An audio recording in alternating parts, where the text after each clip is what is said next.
Good morning. Welcome to the No Way Jose podcast. This is the morning dump.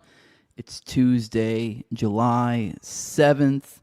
I'm your host, Jose Galison, and this is the kitty of the day, Mr. Walter. He's a handsome little seal point.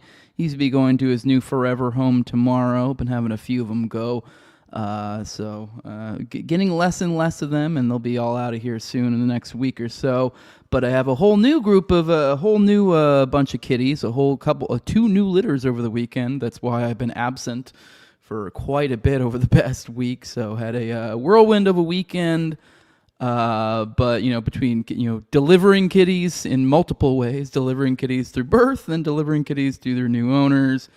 But if you like seeing my hot takes Monday through Friday, typically around 11 a.m. Eastern when we don't have babies being delivered or being born, or when I'm on time around 11 a.m. Eastern, a little bit late today, sorry, then be sure to, or if you just like seeing the kitty of the day, Mr. Walter here, sweet little feller, I'm going to miss him.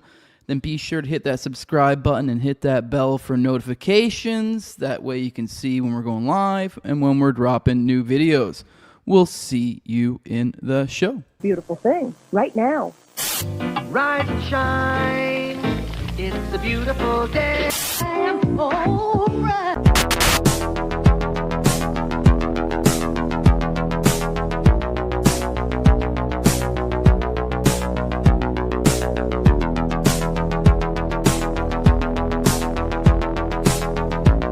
About a third of the building has been blown away. This is the bridge to white lights.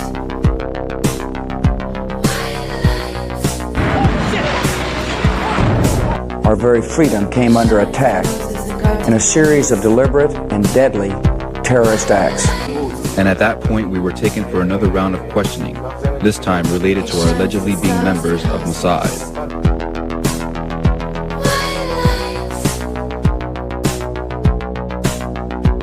Crazy evil.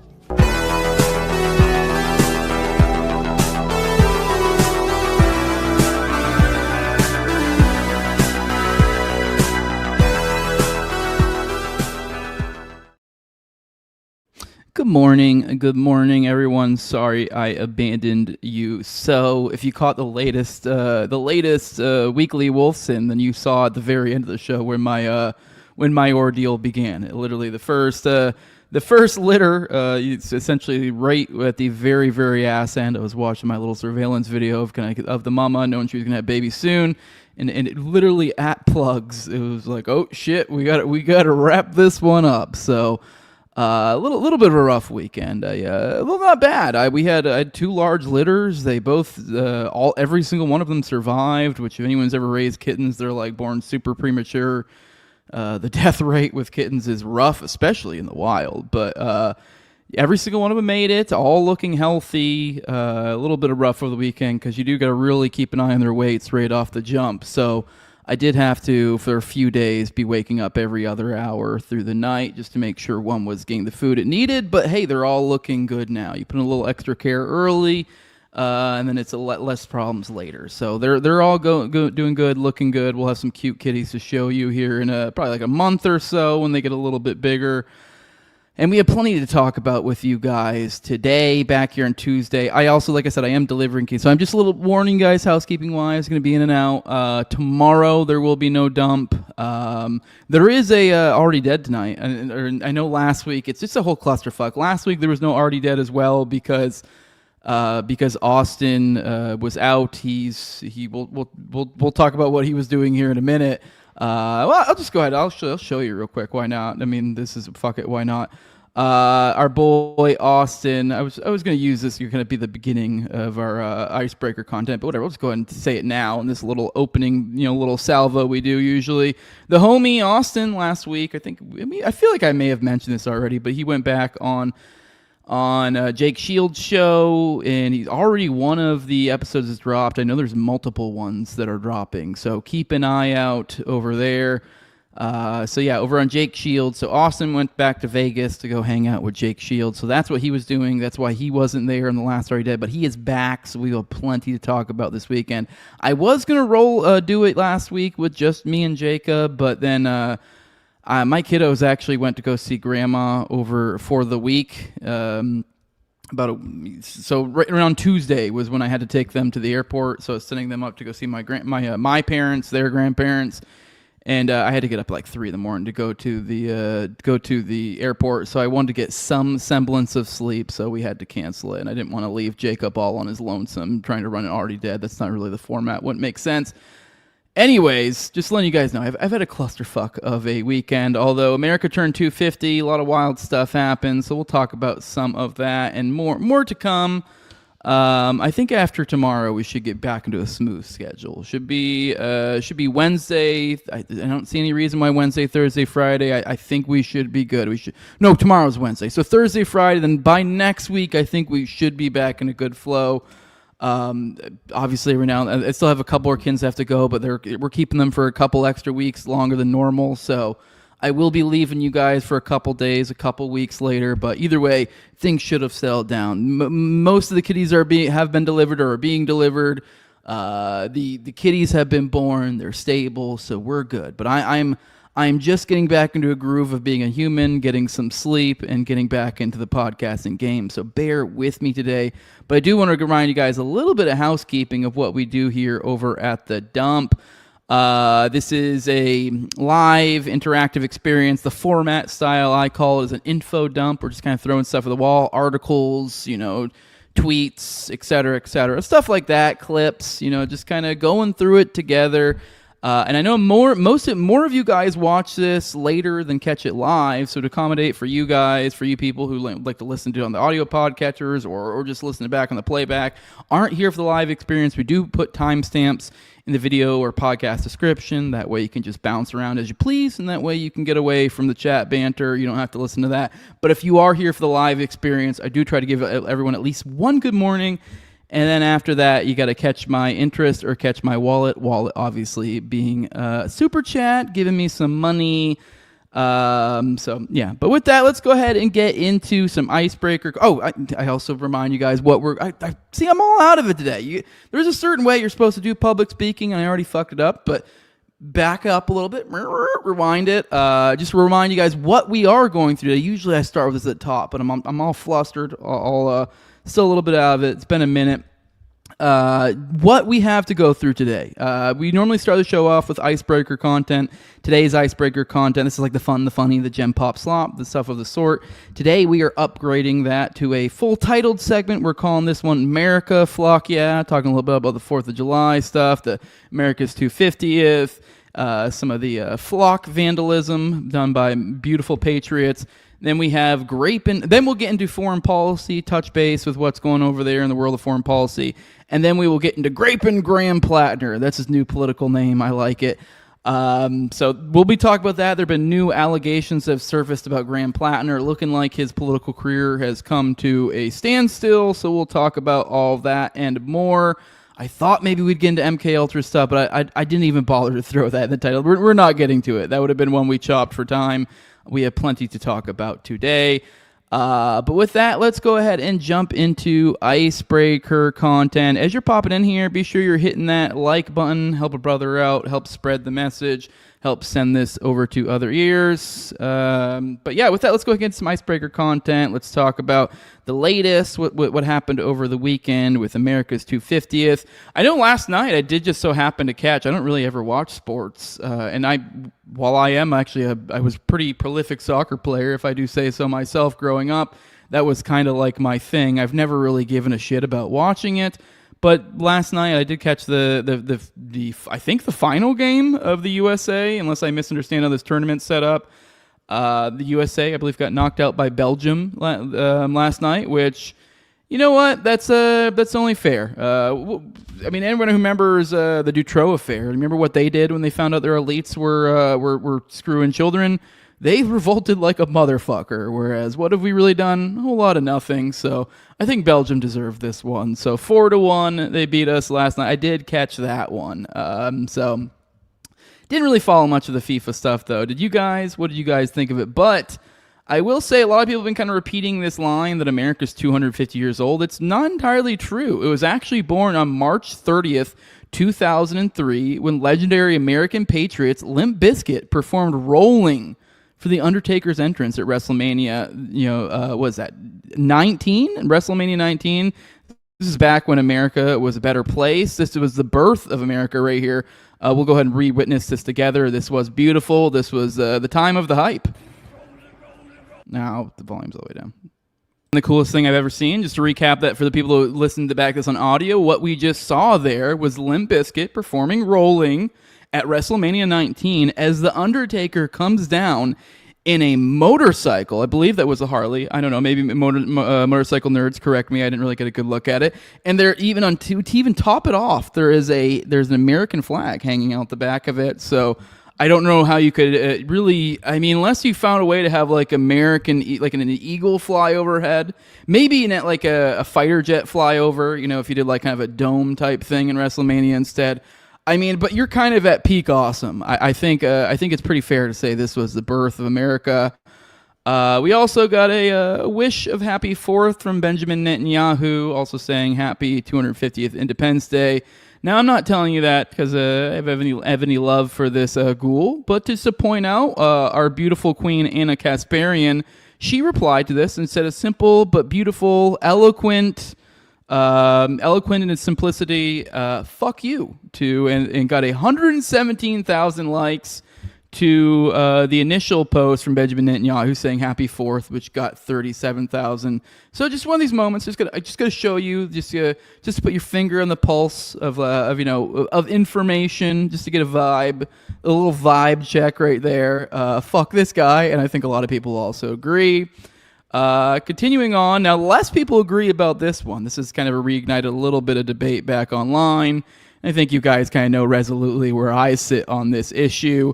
But with these like 250th celebrations and stuff, apparently the Patriot Front people made a reappearance. Here is a little quick video of them kind of demonstrating. I guess there were some funny pictures of them on like metro trains or whatever. So I don't know. I think they glow. I'm sorry. That's the thing everyone gets all uppity about. Now, am I saying it's like completely and utterly perfectly orchestrated by the feds? No. I mean, like, perhaps, but I doubt it. It's probably more of like a feeder group. I've talked to Ken about this multiple times. Like some sort of feeder group, some sort of like, kind of somebody's keeping an eye out. Like, now would I be astounded if the guy that runs this thing is some sort of, explicit glowy? No. Or informant? No. But the point is just that there are glowies in here, and it just kind of glows. I mean, I don't know. Everyone gets all upset about this, and it's just like, what do you just think? Like white people can't get together and do things? And you're like, yeah, but like this is kind of gay. But I don't know. Let's watch this. That lady looks like mom. That lady looks just like mom. Oh yeah.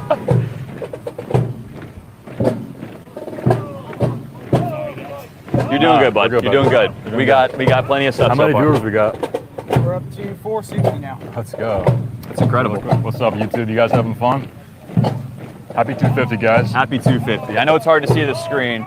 Can we get ones in the chat? If audio, video, all that's good, can we get ones? Is everybody doing okay? If we got 460 people in here, then can we get ones in the chat for a total Aryan mockery? Ones in the chat for total Aryan mockery, total Aryan victory, total Aryan Anglo.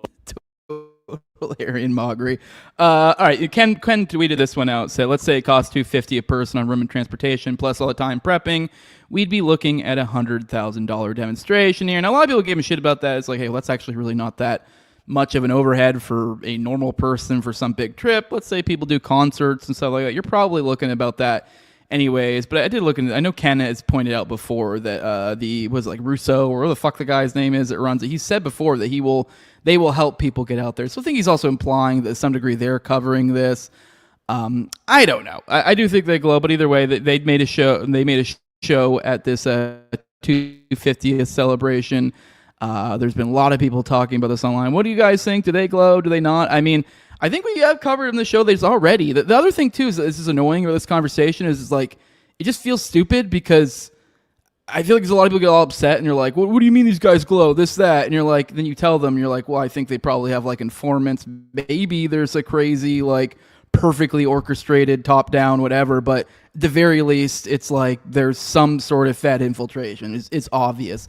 And like, I'm almost certain we've covered the show multiple times where there have been examples through, redactions and paperwork and the redactions they give, their reasoning, where you're like, there are informants in this group, and it's completely not unbelievable. Anytime you get any sort of militia movement of any sort of large size, that's going to be the case, especially one as politicized as something like this.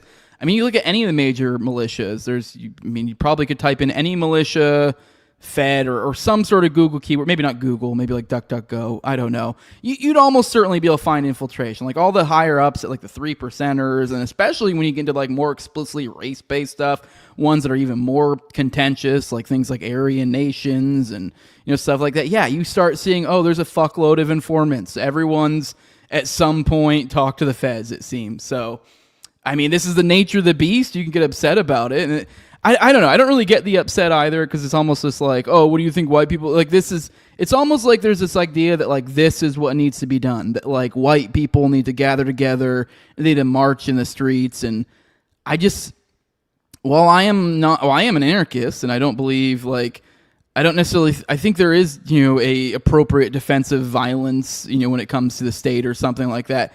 This just seems kind of like, this is you announcing to the world, like, hey, we're a militia, and like, fuck you. Like, this is more of a militarized sort of thing, if that makes sense. I don't know. I'm kind of rambling now. I guess I get annoyed or just confused, I guess, by the people who are so like upset that like anyone would imply like, yeah, this is what the feds do. And it doesn't even if you are some Aryan right winger or something like that, you're like, yeah, but it's like, that doesn't necessarily like in any way pull away from what you believe. If anything, that's just pointing out like, yeah, the feds are against you. The establishment is against you. Zog is against you. Like, these are not exclusive concepts or mutually exclusive concepts. So it's just a very bizarre thing for me. I don't know why some people are really, really set on Patriot Front does not glow, but whatever. We'll move on. I don't know, until we have some other story that, once again kind of shows it looks like there's another informant in this group. But one thing I think a lot of us patriots or people kind of patriot adjacent, I guess you could say, can agree with is fuck flock cameras. Apparently this has been a thing. It seems like I've been seeing a lot of this around the 4th of July weekend. Just lots of stories about kind of a rebellion against the robots from the people in regards to the flock cameras. So with that, I do have a few stories for you guys. I got a couple in regards to flock cameras and us patriots rising back against the robots. Here's one video with the police. I believe this is some sort of interaction with some person. I don't know the specifics on this. I've seen this one going around. Some Jason Bassler, Rage Child tagged me in this one. But I think it's just gives you an example of what they really are able to ascertain with these flock cameras. Essentially, we have from my understanding from the caption of this tweet, essentially this is a cop in kind of like somebody's Ring doorbell footage, talking to a cop, and the cop themselves basically straight up telling him like, hey, we know basically anything you are fucking doing. So a little bit creepy. Figure it's a good opening video for our coverage, our short little coverage of the flock camera, fight back phenomenon. We have cameras everywhere in that town. You can't get a breath of fresh air in or out without us knowing. Chrisana Elzer learned the power of flock firsthand. You were in town from 11:52 until 12:09. Exactly. Like I said, nothing gets in or out of the town without us knowing. When a Colorado police officer showed up at her door holding flock snapshots of her truck. And here's when you left at 12:09. That's when you left town. To get... No, to stop at Ridge Trail. Wait a minute. And take a package. Well, there's no shushing. I don't need to be... Yes, I need to know where this is. The first thing he pulled out on the body cam is that flock picture, the clear photograph of your car. But here's your vehicle in the neighborhood many, many times, apparently casing houses, because you just can't drive through for work or visit other businesses. You can only be casing houses. It is her. It is 100%. It is locked in. There is zero doubt. I wouldn't have come here unless I was 100% sure.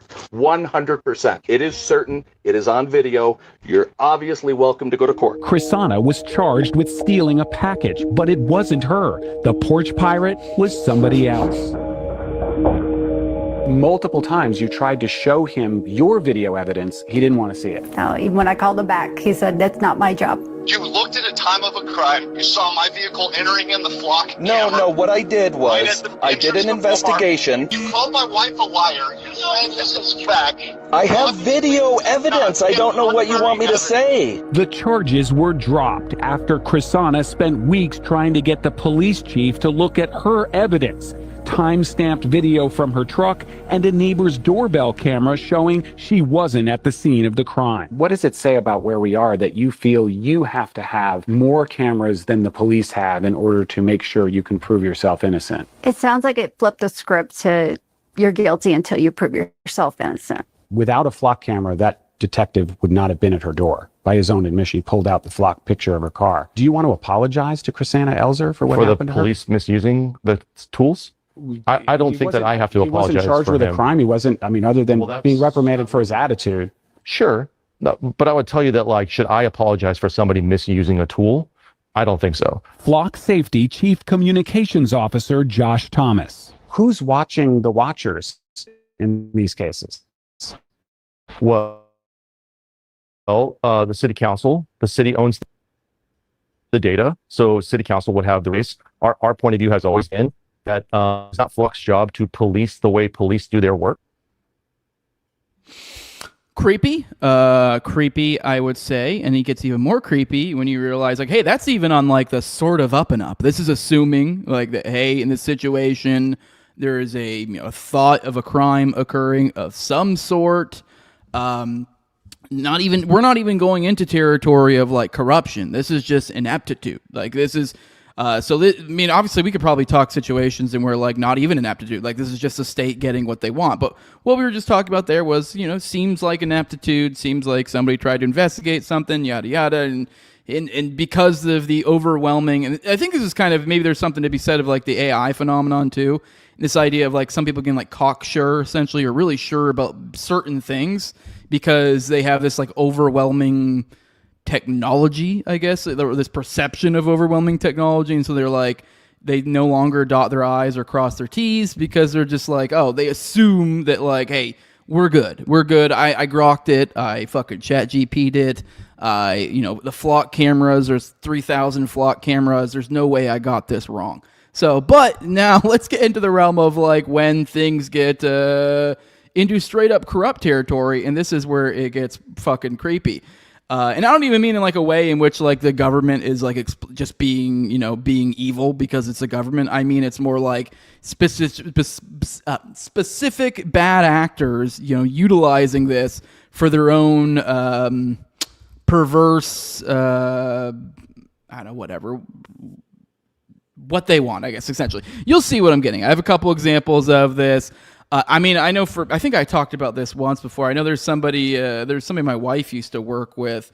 It was like a vet, and so it's like a common trope with like vets. They're typically women, and so they're women who have gone to school for a long time. Fairly well paid women, and it's very common for them to get like a man that doesn't like do much, or is like kind of their at-home husband, or some man they're kind of taking care of, because these are like high-paid women. And so it's just kind of common. This is a common trope, and there was one of, and a lot of times it's pretty common. A lot of them are problem. Like I guess like the quintessential. I mean, it's gonna sound gay saying this, but like the quintessential hot dude, bad guy kind of thing. Like they'll get like one of those kinds. And there was one I know that was he used to be a cop, and he was cheating on her like crazy while he was a cop. And one of the things he was doing is he was using like running license plates and stuff like that, and utilizing essentially cop tricks to sort of show up at certain places where he knew girls would be, or happened to be around their address because he had looked up their information.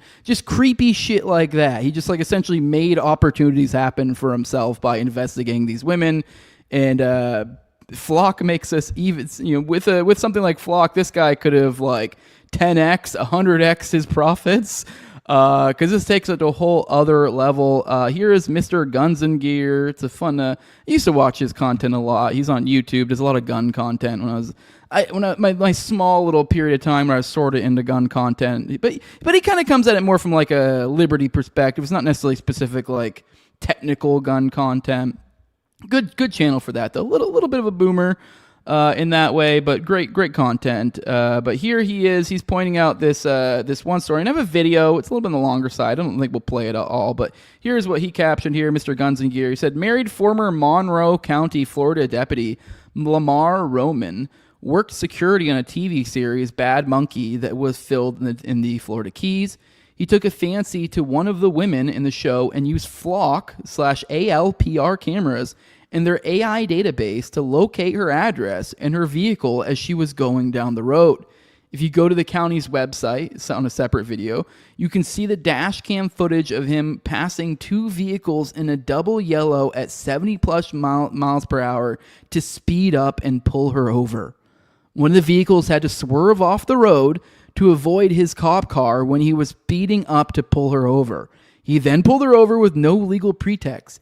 Body cam footage then shows him saying, "I told you I'd find you," and laughing during the illegal stop. That's fucking crazy. He then added her vehicle to a hot list in the database that would alert him every time her car passed a privately owned surveillance camera in his county. That's a little creepy. After being arrested, his criminal case was moved to a diversionary program where his charges will be dropped when/if he completes a court-mandated program. He will never spend a day in prison for criminally stalking her, nor for the blatant violation of her 4th and 14th Amendment rights. He says, I hope she sues the county and bankrupts them forever, deciding to infringe on the county citizens' rights like this. This was a conscious decision made by county leadership that was 100% predictable at the time. And keep in mind, this is a guy who got caught for it. So imagine all the ones who don't get caught. And let's watch maybe a couple minutes of this. It's like 16 minutes long. I'll give it a retweet for those who do want to, if you are particularly more interested in the story and you want to watch the full thing. I just gave it a retweet over at Tower Gang Jose. But let's watch a few minutes of it. Maybe it'll give a little summary at the beginning. But here you go. Let's check it out. Did you pull her over? I did. Okay. When you pulled her over, did you know it was her? Yes. Okay. Did you have a legal reason to pull her over? No. Alright, so the reason I asked you to come in today is I'm a supervisor of a detective unit. I operate down south. I recently have been investigating one of our deputies for some misconduct, and I'm wondering if you know about this or you know what I'm talking about. No, I used to know Lamar. Mm-hmm. Yeah, so I know like what happened to me. Can you tell me about like your interaction with Lamar, or like how it started or whatever? Yeah, so I was on set with Bad Monkey pretty much all of February, but the very first day, which was February 3rd,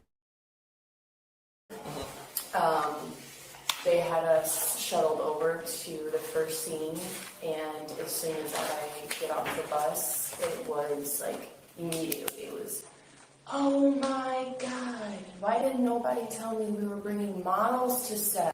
Just being very loud. And Lamar. Okay.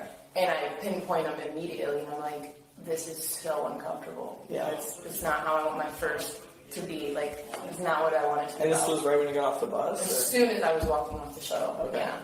So then our stand-ins go to where the scene is happening, and they're walking us through it. And he comes up to me, and he's like, hey, I apologize if I made you feel uncomfortable or disrespected you or anything. And I'm like, oh no, you're fine.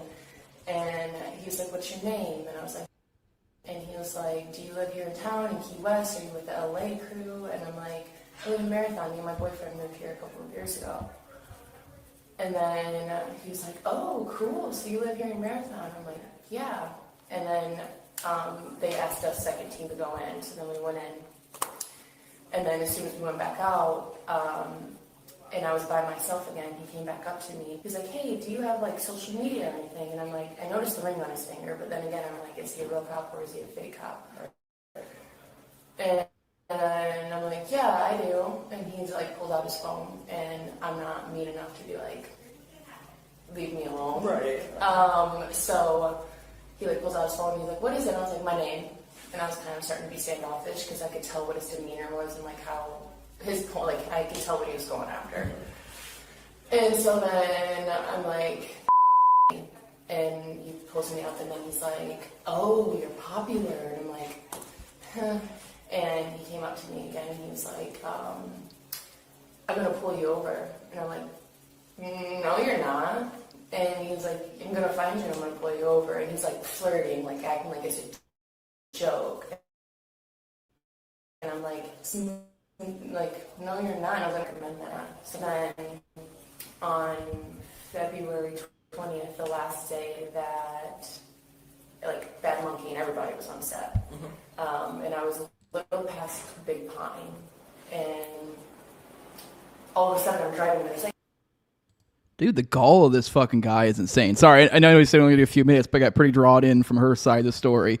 I'll probably keep watching at least some of this because this is astounding. The absolute gall of this guy. Like he literally told her, kind of like Babe Ruth pointing in the stands, like, "Oh, I'm gonna find you. I'm gonna pull you over." Like, and then she like, no, my boyfriend. She's mentioned her boyfriend at least twice now, explicitly, in her retelling to this guy. That is terrifying. Like that is.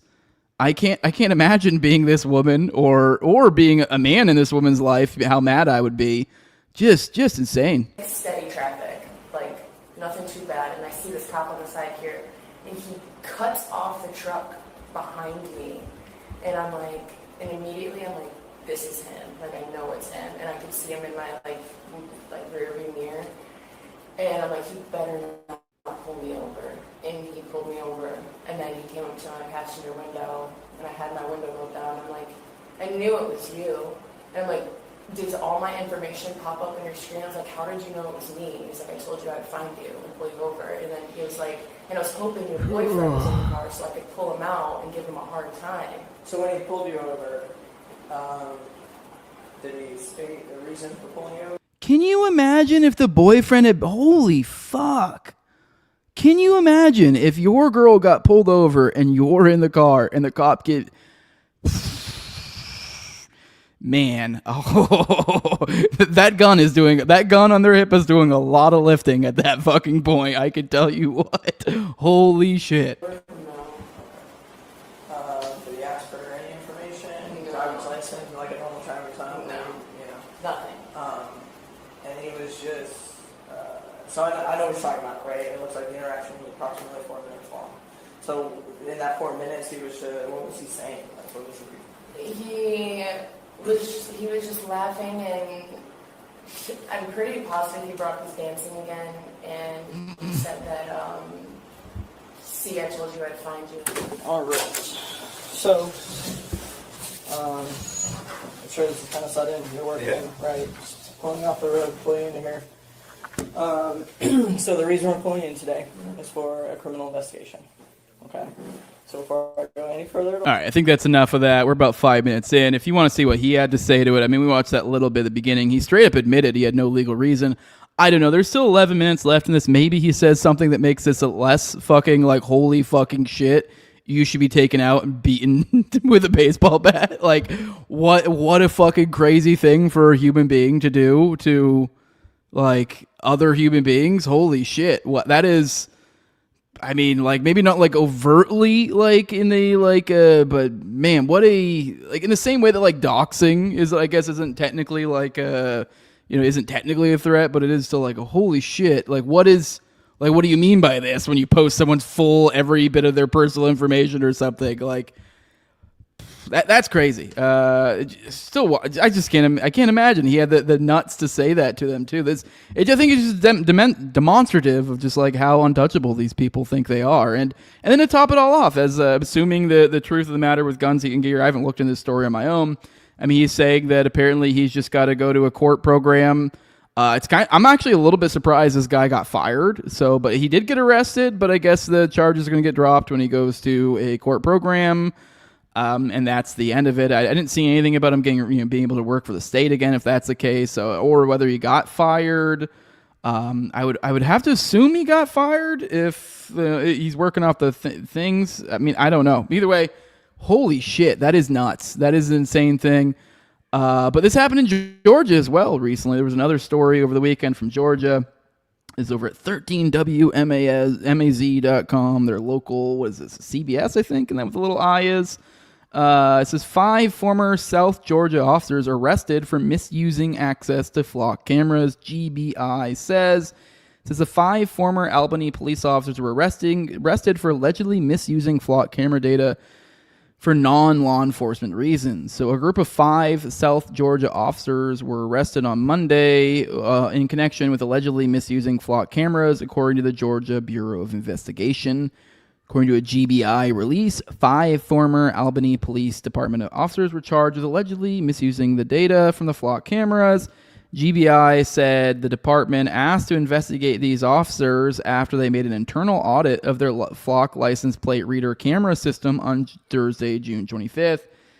In the release, the GBI said it began investigating the officers and reviewing the audit. They said their investigation showed the officers had used the flock system several times and kept the license plate data for non-law enforcement purposes. The release does not say why they kept the license plate data. Well, that's no fun. Give me all your reasons as we read the story. If whatever you think they were doing it for, just make the names will make you. I think you might come up with some racist ones just judging by the names. I have no idea the races, but I think you'll get what I mean here in a second. I can just feel it. The release noted the 5 former officers were arrested on Monday with the following charges.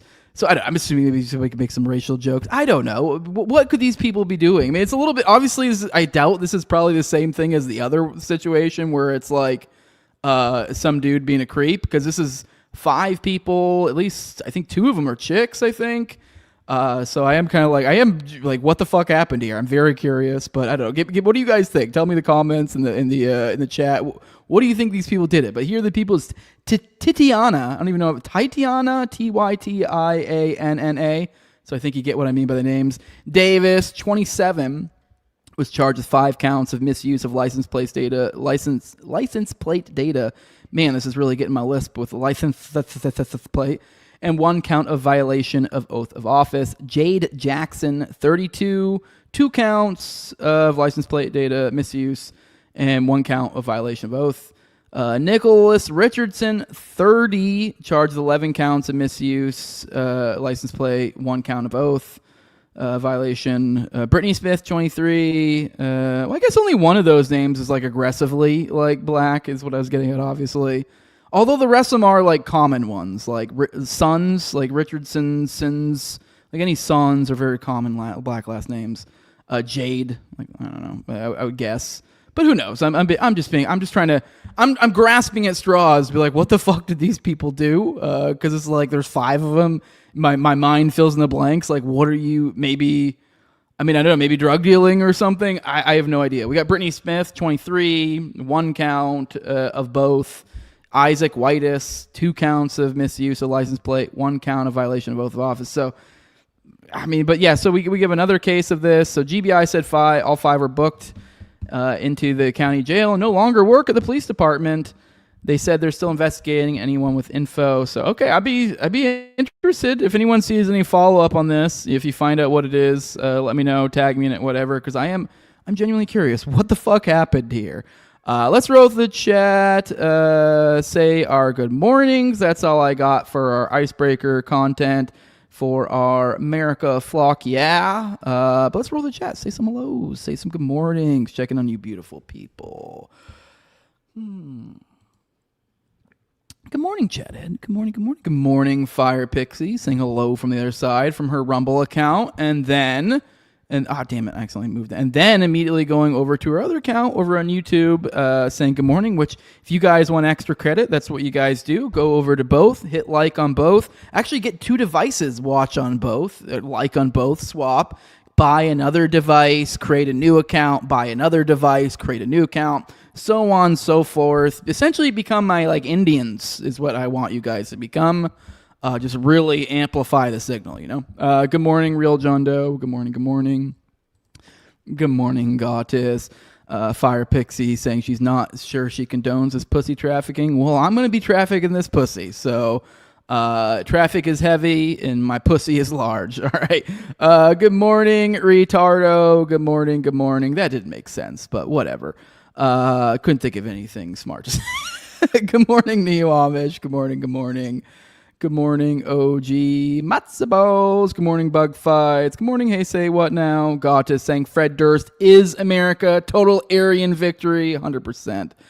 Also, Bug Fight saying, I'm sure there are feds in there, but not sure it's a straight up op. Exactly. It's like, I am like 50-50, 49-51, depending on the day and which side.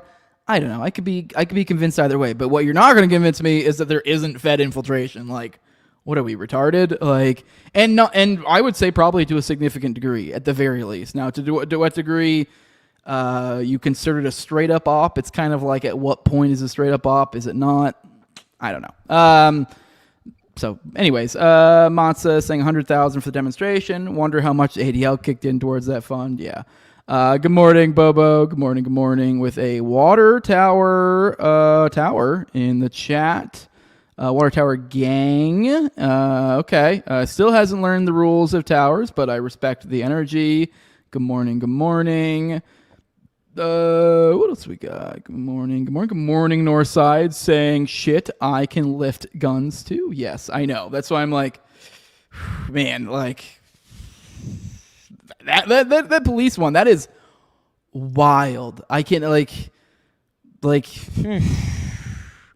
this is one of those things where like, like, oh, there aren't fighting words. I'm like, that's fighting. Like, I mean, technically, I guess actually, that's not even words, because that is like he's literally pulled you over at that point. So it's like he is literally like, and there is an explicit threat of violence with a gun and a pullover. So I can't even wrap my head around having that mindset. That is an insane mindset to have.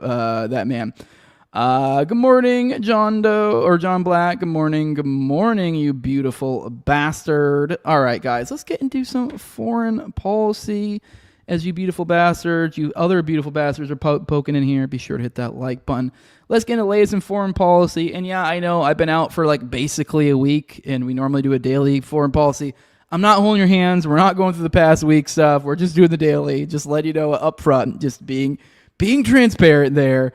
Although I will say I have been paying attention, obviously, throughout all of this. I actually got a lot of reading done during this period of time. There's a lot of like sitting around with a cat or, but anyway, so I have been paying attention to foreign policy, but it's kind of been more of just staying pattern, with this whole MOU thing. So kind of worked out in a certain sense so far as, this show and my ongoing coverage. It was an okay time to take a little bit of a break.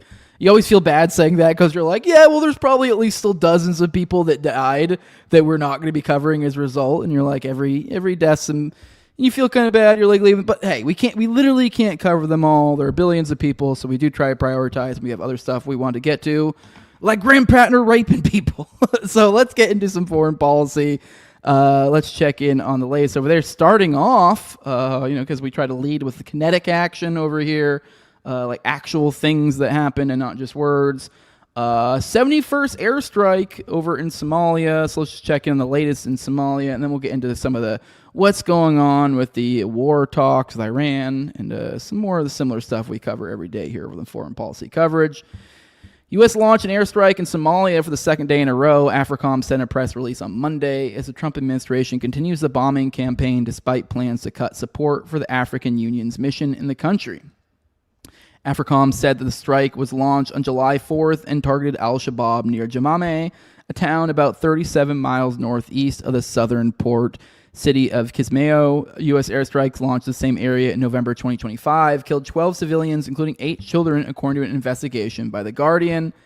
AFRICOM offered no other details about the July 4th strike, and there were no statements from the U.S.-backed Somali government about operations that day. The attack marks at least the 71st U.S. airstrike in Somalia this year, according to AFRICOM's numbers, as the Trump administration has continued bombing the country at a record pace. The latest strikes in Somalia come after reports that the U.S. is planning to cut support for the African Union's mission in Somalia, known as AUSSOM. According to Reuters, the U.S. told the AU that it wouldn't support the UN Support Office in Somalia, UNSOS, which has a $500 million budget beyond the end of the year. U.S. said it would not object to the UN Security Council renewing AUSSOM's mandate, but oppose any extension that included UN logistical or operational support. The withdrawal of U.S. funding for the mission through the UN would likely mean its end, though there's no sign yet that U.S. airstrikes are slowing. So I think Dave DeCamp here was pointing out a little bit of the hypocrisy. I know Dave DeCamp. I don't know actually explicitly what Dave DeCamp is, but I think he's more of like a libertarian like us. So I don't even think I do think he probably is crazy critical of like U.S. aid sort of stuff like this. So I don't even think he's necessarily saying he really wants them to keep funding this. But like if you are... obviously you have like we're giving them the stick, but not the carrot, I guess would be the way to look at it. So just sticking the shit out of this country and not giving any carrot to make up for all the sticks that we're fucking them in the ass with. So just I think he's pointing out that little bit of a silly hypocrisy. You're like, okay, well, you're not giving them any money anymore, so could you also stop killing them? That'd be cool. Because at the very least, if you're going to kill them, it seems fair, or some semblance of fairness, or closer to it. If you're like, well, I guess we'll give them money. It's a little bit better than just killing them, I guess. The notice from the U.S. comes amid a political crisis in Somalia sparked by President Hassan Sheikh Mohammed's decision to stay in power despite his term expiring, something he justifies by the changes his government made to the Constitution. So it kind of seems like perhaps the U.S. is helping facilitate, a non-democratic government for continuing to exist, explicitly against what its supposed democratic ideals. And I mean that government, not our government. Like, they're supposed to be a democratic thing of some sort as well. And they're just saying, fuck elections, which I'm not a democracy enjoyer myself either way, but I'm just pointing out the hypocrisy. The crisis has led to clashes between the U.S.-backed government and opposition, and Al-Shabaab has been taking advantage of the situation, with locals reporting the group is conducting patrols at night just outside of Mogadishu. All right, let's continue on. Let's check in on the Iran. What's going on there? Kind of what's the status of this stalemate? We got Trump threatens to destroy Iran's bridges and energy infrastructure if no deal reached, which I can tell you without even reading the piece because I remember the MOU and some of the things. That's a violation of the MOU, by the way. We have like an insane amount of MOU violations at this point, but so it's just kind of whenever Iran just wants to say fuck you, they can pull out of this. We'll see. Trump on Monday renewed his threats against Iran, saying that if a deal isn't reached, the U.S. will finish the job and target Iran's bridges and energy infrastructure. We're either going to make a deal or we're going to finish the job, okay? And it won't be tough to finish the job. I'd rather make a deal because I don't want to affect 91 million people, Trump told reporters in the Oval Office, according to Reuters. We can knock down their bridges in 1 hour. We can knock out their energy supply. They don't have any money now. We haven't given them any money. He added, the president's threats are in themselves a violation of the MOU, which states the two sides agreed to refrain from the threat or use of force against each other. Trump's comments come as a massive number of Iranians filled the streets of Tehran to attend a procession that was part of the funeral for Iran's Supreme Leader Ali Khamenei, who was killed along with several family members by a U.S.-Israeli attack on February 28th, the first day of the bombing campaign. Trump recently said he gave Iran the week off for the funeral, which came after the U.S. and Iran held indirect talks in Qatar on the implementation of the MOU, as the two sides remain far apart on several core issues, including the Israeli war in Lebanon, the situation in the Strait of Hormuz, and Iran's frozen funds. And I don't have any of these prepared for you, any of these visual aids prepared for you here, but I know Trump, I believe, made a statement of some sort, with this, with the millions, the supposed millions that showed up to this funeral of the Khamenei that was killed by Trump. Apparently, he was asked about this. He made comments kind of like implying, like, kind of seeming befuddled that, like, oh, this, kind of like perhaps they're faking it, like kind of the idea that, like, this guy that he ordered being killed is actually beloved, possibly. Just kind of struggling to wrap his head around that, implying perhaps maybe they're fakers or something. Like this is some sort of, North Korean style something or other, kind of force to come out and mourn. He's a show of force. Also, there were essentially allusions to like, oh wow, wouldn't this be an amazing target with all these people here focused in one area? I know Trump made that mentioned of that. Who else did? I knew there was a couple pretty prominent people who said that. I know Loomer did, but I think there were some other cabinet members and some. By the way, pretty appalling thing if you're like, yeah, let's bomb, this crazy, concentrated funeral. Which I mean, I guess that's what the Zionists do, anyways. They bomb funerals. It's kind of. This would be taking it to a whole other level, but they didn't. So Trump was nice enough to give them the week off, I guess. So we'll see where this goes. Now, the Sun, I know one of the big questions with this coming is a lot of people were wondering, well, whether the son or the current Supreme Leader was going to make his appearance. The son of, the Khamenei who died here, Ali, he did not show up because people are still kind of wondering what his state is. He was supposedly, there's questions about like his physical state. Is he, who knows, maybe he's basically on life support. We're unsure. It seems like he's alive, but could be maimed in some way. So a lot of people are curious what's going on. That may not necessarily be the case. There's also been lots of, kind of talks about the idea that like, well, it obviously was an obvious security risk.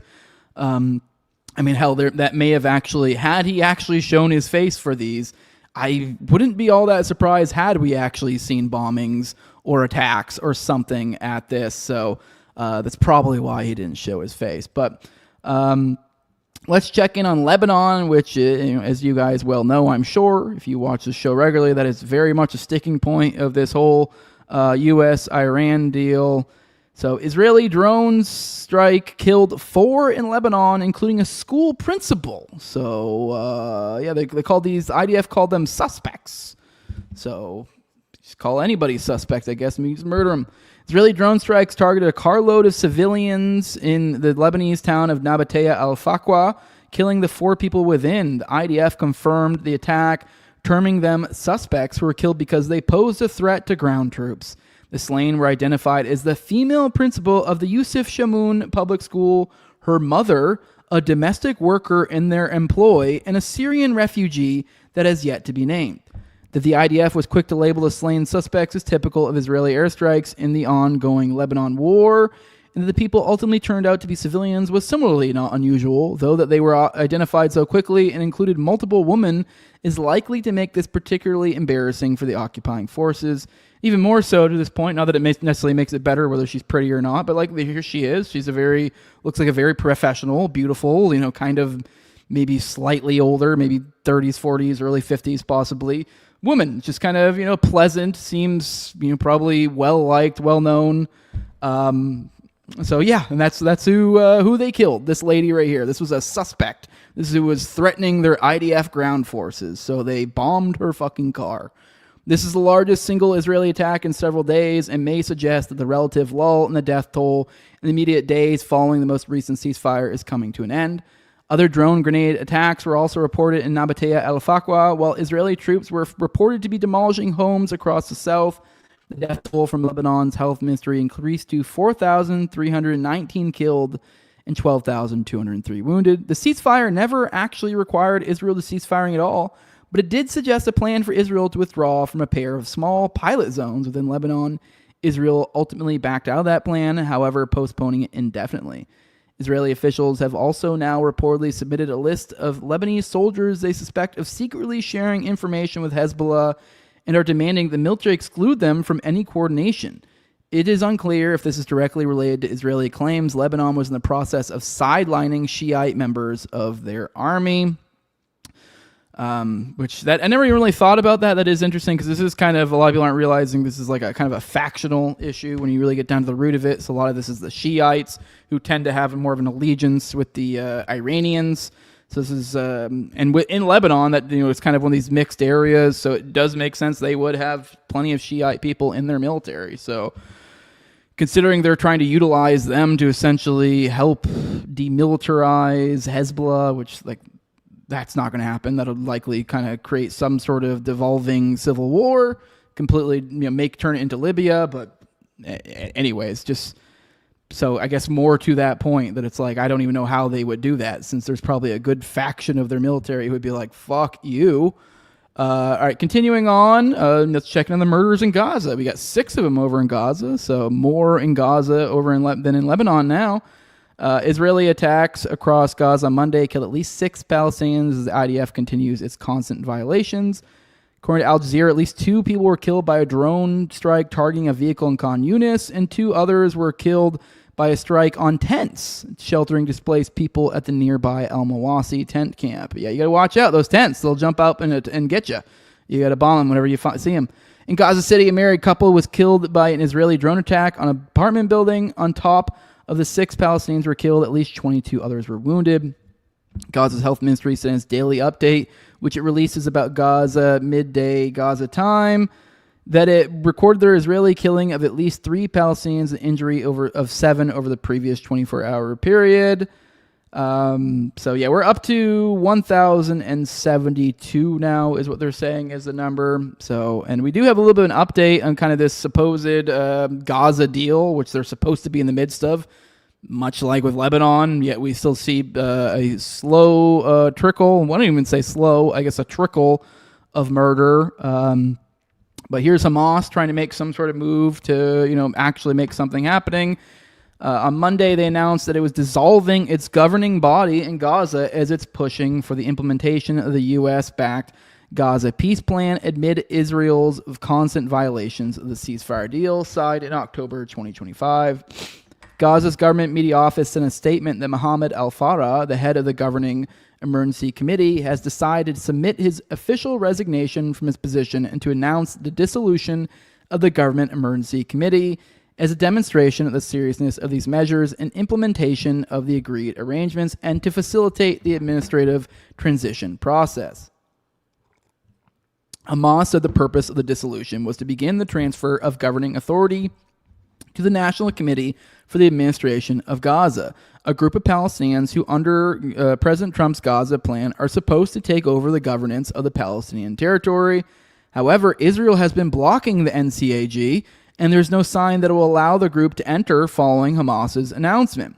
Israel has been demanding Hamas's disarmament to move forward with the Gaza plan, while Hamas has insisted it won't discuss the issue until Israel actually implements the October 2025 ceasefire deal, which is completely fair. If you have two groups of people killing each other, and they say, hey, okay, we're going to stop killing each other, and then one group continues to still kill the other, and they go, okay, tell the other one, well, you need to get rid of your guns.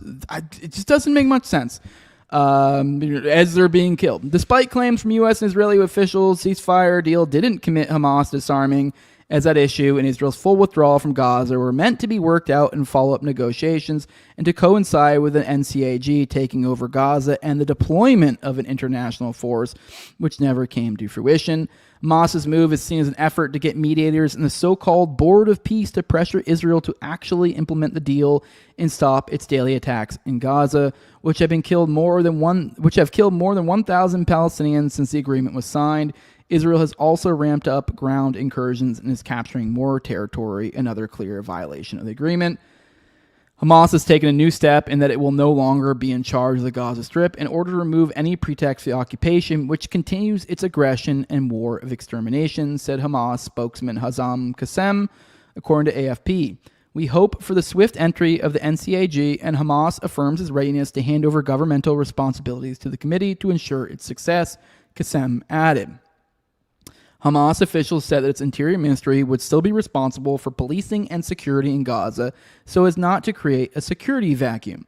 The U.S.-led Board of Peace said that it took note of Hamas's announcement and said that its assessment will be guided by actions, not promises to meet the critical needs of the people of Gaza. So we got, looks like Hamas kind of pushing Israel and the Board of Peace to actually do something, kind of trying to push things forward. They're saying, hey, we're no longer the government force. It seems like they're going to be working and doing some sort of security, they said, although, I will say it is a little bit weird to say they're going to be part of policing and security when it's like, that is, if you're handling policing and security, you are essentially the government at that point. Like, if you are the arm of the government that implements it force, you are the government. So I guess that would be a little thing I'd push back on a little bit there, I guess, the boss, is that well, if you're still taking over security, you kind of still are the government. But either way, whatever. Either way, Israel, stop killing people. But yeah. I mean, it's completely fair for them, but it looks like they're trying to finagle something. I'm sure they would like to stop being murdered. Probably. That'd be cool. And then we got Netanyahu looking to the next big thing, bitching about Turkey. We've had to have talked on the show once or twice, that's been like, oh, Iran, the big bad, like that's the purveyor of evil, the fucking the largest state sponsor of terrorism, yada yada yada, like, and it's like always just like that's the big bad. Like once that one's taken down, just like, it's like the constant. There's always that like big thing, you had in the Cold War, you had Russia. You always have like that big thing. Iran was that big thing. And as now that we're in the midst of sort of, I guess you say, dealing with Iran and that whole other issue, of course, you got to have another boogeyman. There needs to be like another thing reaching for. This is like art of the deal shit. Like we already got Iran, so now they got to like over ask. So you're like, got to reach for the next thing. And the next thing they're reaching for, Turkey. We got Netanyahu asked U.S. not to sell F-35 to Turkey, regime infected by Muslim Brotherhood that chants death to America. And now this is a dicey one because this is a member of NATO. So this is where we get to a whole other level. This is where we get to some Article 5 sort of shit where like if we get Israel getting dicey with NATO, this is where things could get real WW1, WW2 like this could get really, really wonky. So he has Netanyahu has moved on to the threat of Turkey, telling Brian Kilmeade on Fox and Friends this morning that he doesn't want Trump to approve the sale of the F-35 fifth generation fighter jet to Turkey. Trump is going to Turkey this week for a NATO summit. F-35s kind of fucking suck anyways, to be honest. We're on the verge of the president going to Turkey. Look, Turkey is a great country, but it's governed by a man who calls openly for the annihilation of Israel. He occupies half of Cyprus, a NATO country. He's threatening Greece, another NATO country, and he talks openly about conquering Jerusalem, he said about Turkish President Erdogan. His foreign minister, his number 2, said the Jewish state doesn't have a place among humanity. Basically, it has to be wiped out. I really very much doubt he said all that, but if so, based. His interior minister said he looks forward to being the governor of Jerusalem. Okay, that's kind of base. Netanyahu continued, welfare regime infected by the Muslim Brotherhood, an extreme movement that hates America and chants death to America from that side of the spectrum. I don't think they should be given F-35s or the engines for their fighter jets because that'll upset the power balance in the Middle East, which is ultimately guaranteed by Israeli air superiority and also, I think, by America's posture in the Middle East. So I think Netanyahu doth protest too much. Definitely something to keep an eye on. All right, one last thing. Every now and then we check in on what's going on over in Ukraine, Russia. There's been some big moves over there recently. We got Russia strikes pound Kiev as Ukraine fires over 600 drones into Russia. So Russian missiles and drones pounded Kiev and other parts of Ukraine on Monday as Ukrainian forces fired over 600 drones into Russian regions. According to Ukrainian officials, the Russian strikes in Kiev and its surrounding region killed at least 22 people and 85 were injured. Ukraine's Air Force said that Russia fired 351 drones and 68 missiles, including 29 ballistic missiles that mainly targeted Kiev, and that all the ballistic missiles got through Ukraine's air defenses and struck targets. Russia's defense ministry said that its forces delivered a massive attack on the Ukrainian capital in response to what it called Ukraine's terrorist attacks in Russia, as there has been a spike in civilian casualties in Russian regions in recent months. Ministry claimed the attack targeted military, industrial enterprises, fuel and energy sites in the Ukrainian capital, though photos show residential buildings were also heavily damaged and that Russian forces also hit infrastructure of military airfields in several other Ukrainian regions. The Russian Defense Ministry also said its forces shot down 613 Ukrainian drones over multiple Russian regions. At least one woman was killed by the Ukrainian drone barrage in Crimea, and 7 people were wounded when a drone hit a bus in Russia's Belgorod region. The Ukrainian drone attack also set an oil refinery on fire in Omsk, a city deep inside Russia that's about 1,700 miles from the front line in Russia. Like, weird. Ministry vowed that Russia's attacks in Ukraine would intensify, saying the Western attempts to use Ukraine for attacks on Russian civilian facilities will be countered by an increase in the number and severity of strikes on Ukrainian territory. The exchange of attacks come as NATO leaders are convening in Ankara, Turkey, for the annual NATO summit, where Zelensky will plead for more military aid especially air defenses. What I was getting at when I was saying this is weird, I wanted to get off on a tangent. I was like, well, we'll finish the piece first. But what I was getting at is like the 1,700 miles from the front line. Also keep in mind like Russia, Ukraine. I don't know. I've never been to Russia and Ukraine, but the impression, maybe this is this subtle racism, I guess you could say, where you're like, you imagine, well, they're white people and they're sort of like European-ish. I know they're not European; they're technically Asian, but actually, I don't know. Is Ukraine? Which side is that on? Whatever. Anyways,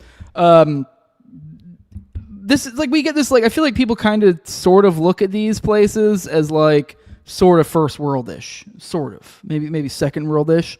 And then now you add into it like, but people are aware in their head, they're like, oh, there's a war going on here. But then you think like, okay, we got battle lines, so like wherever they're butted up. So then you think like, okay, well at least like the center, like at least away from the front line should be fine. This is 1,700 miles away, and then you add into this like that this is becoming this like back and forth drones, like hundreds of drones being sent from one country, and then hundreds of drones being sent by the other, and then back and forth, and in these like seemingly fairly residential areas.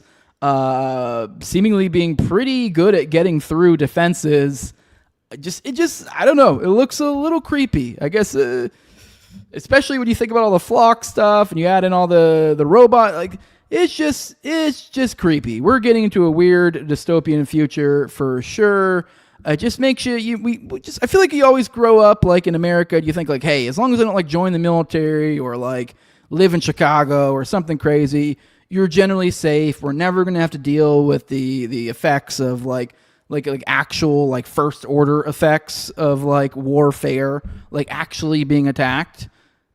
Like stuff like this, the Ukraine-Russia thing, it's something I know everyone's kind of put on the back burner, but like that is the very much like probably one of the best arguments to the contrary of like that, like I guess normalcy bias is I guess what you could call it. Like this, like, oh, nothing, everything's going to be just fine. You're like, I hope it is. I'm not necessarily saying that we're going to be getting like droned over here in the homeland or something by whether it be the establishment or some other evil group, but this is fucking freaky. That is for sure. But with that, that's all I got for you for foreign policy coverage. Just roll the chat, say some hellos, some good mornings, all that good stuff. As you're popping in here, help a brother out, hit that like button. Let's say hello to you beautiful people, and then we'll get into Grand Platner out here, Grapin people, the Grapin Grand Platner. So let's check in on you beautiful people.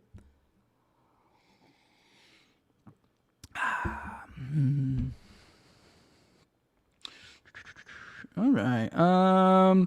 Irish Rooster 1969 says, Jose, you do a great job of dissecting and delivering the madness of the Matrix. Thank you, my good friend. I appreciate that. That's very nice of you. Good morning, Bobo. I already said good morning to you, though, but you're saying, I do what I want. Hashtag Water Gang. Oh, yeah. Appreciate it. Everyone's saying good morning in the chat. Good morning, everyone. All right. Let's check in on Graham Platner. He's out here graping broads. The grapist, if you will. Just loves graping people. So here is Graham Platner.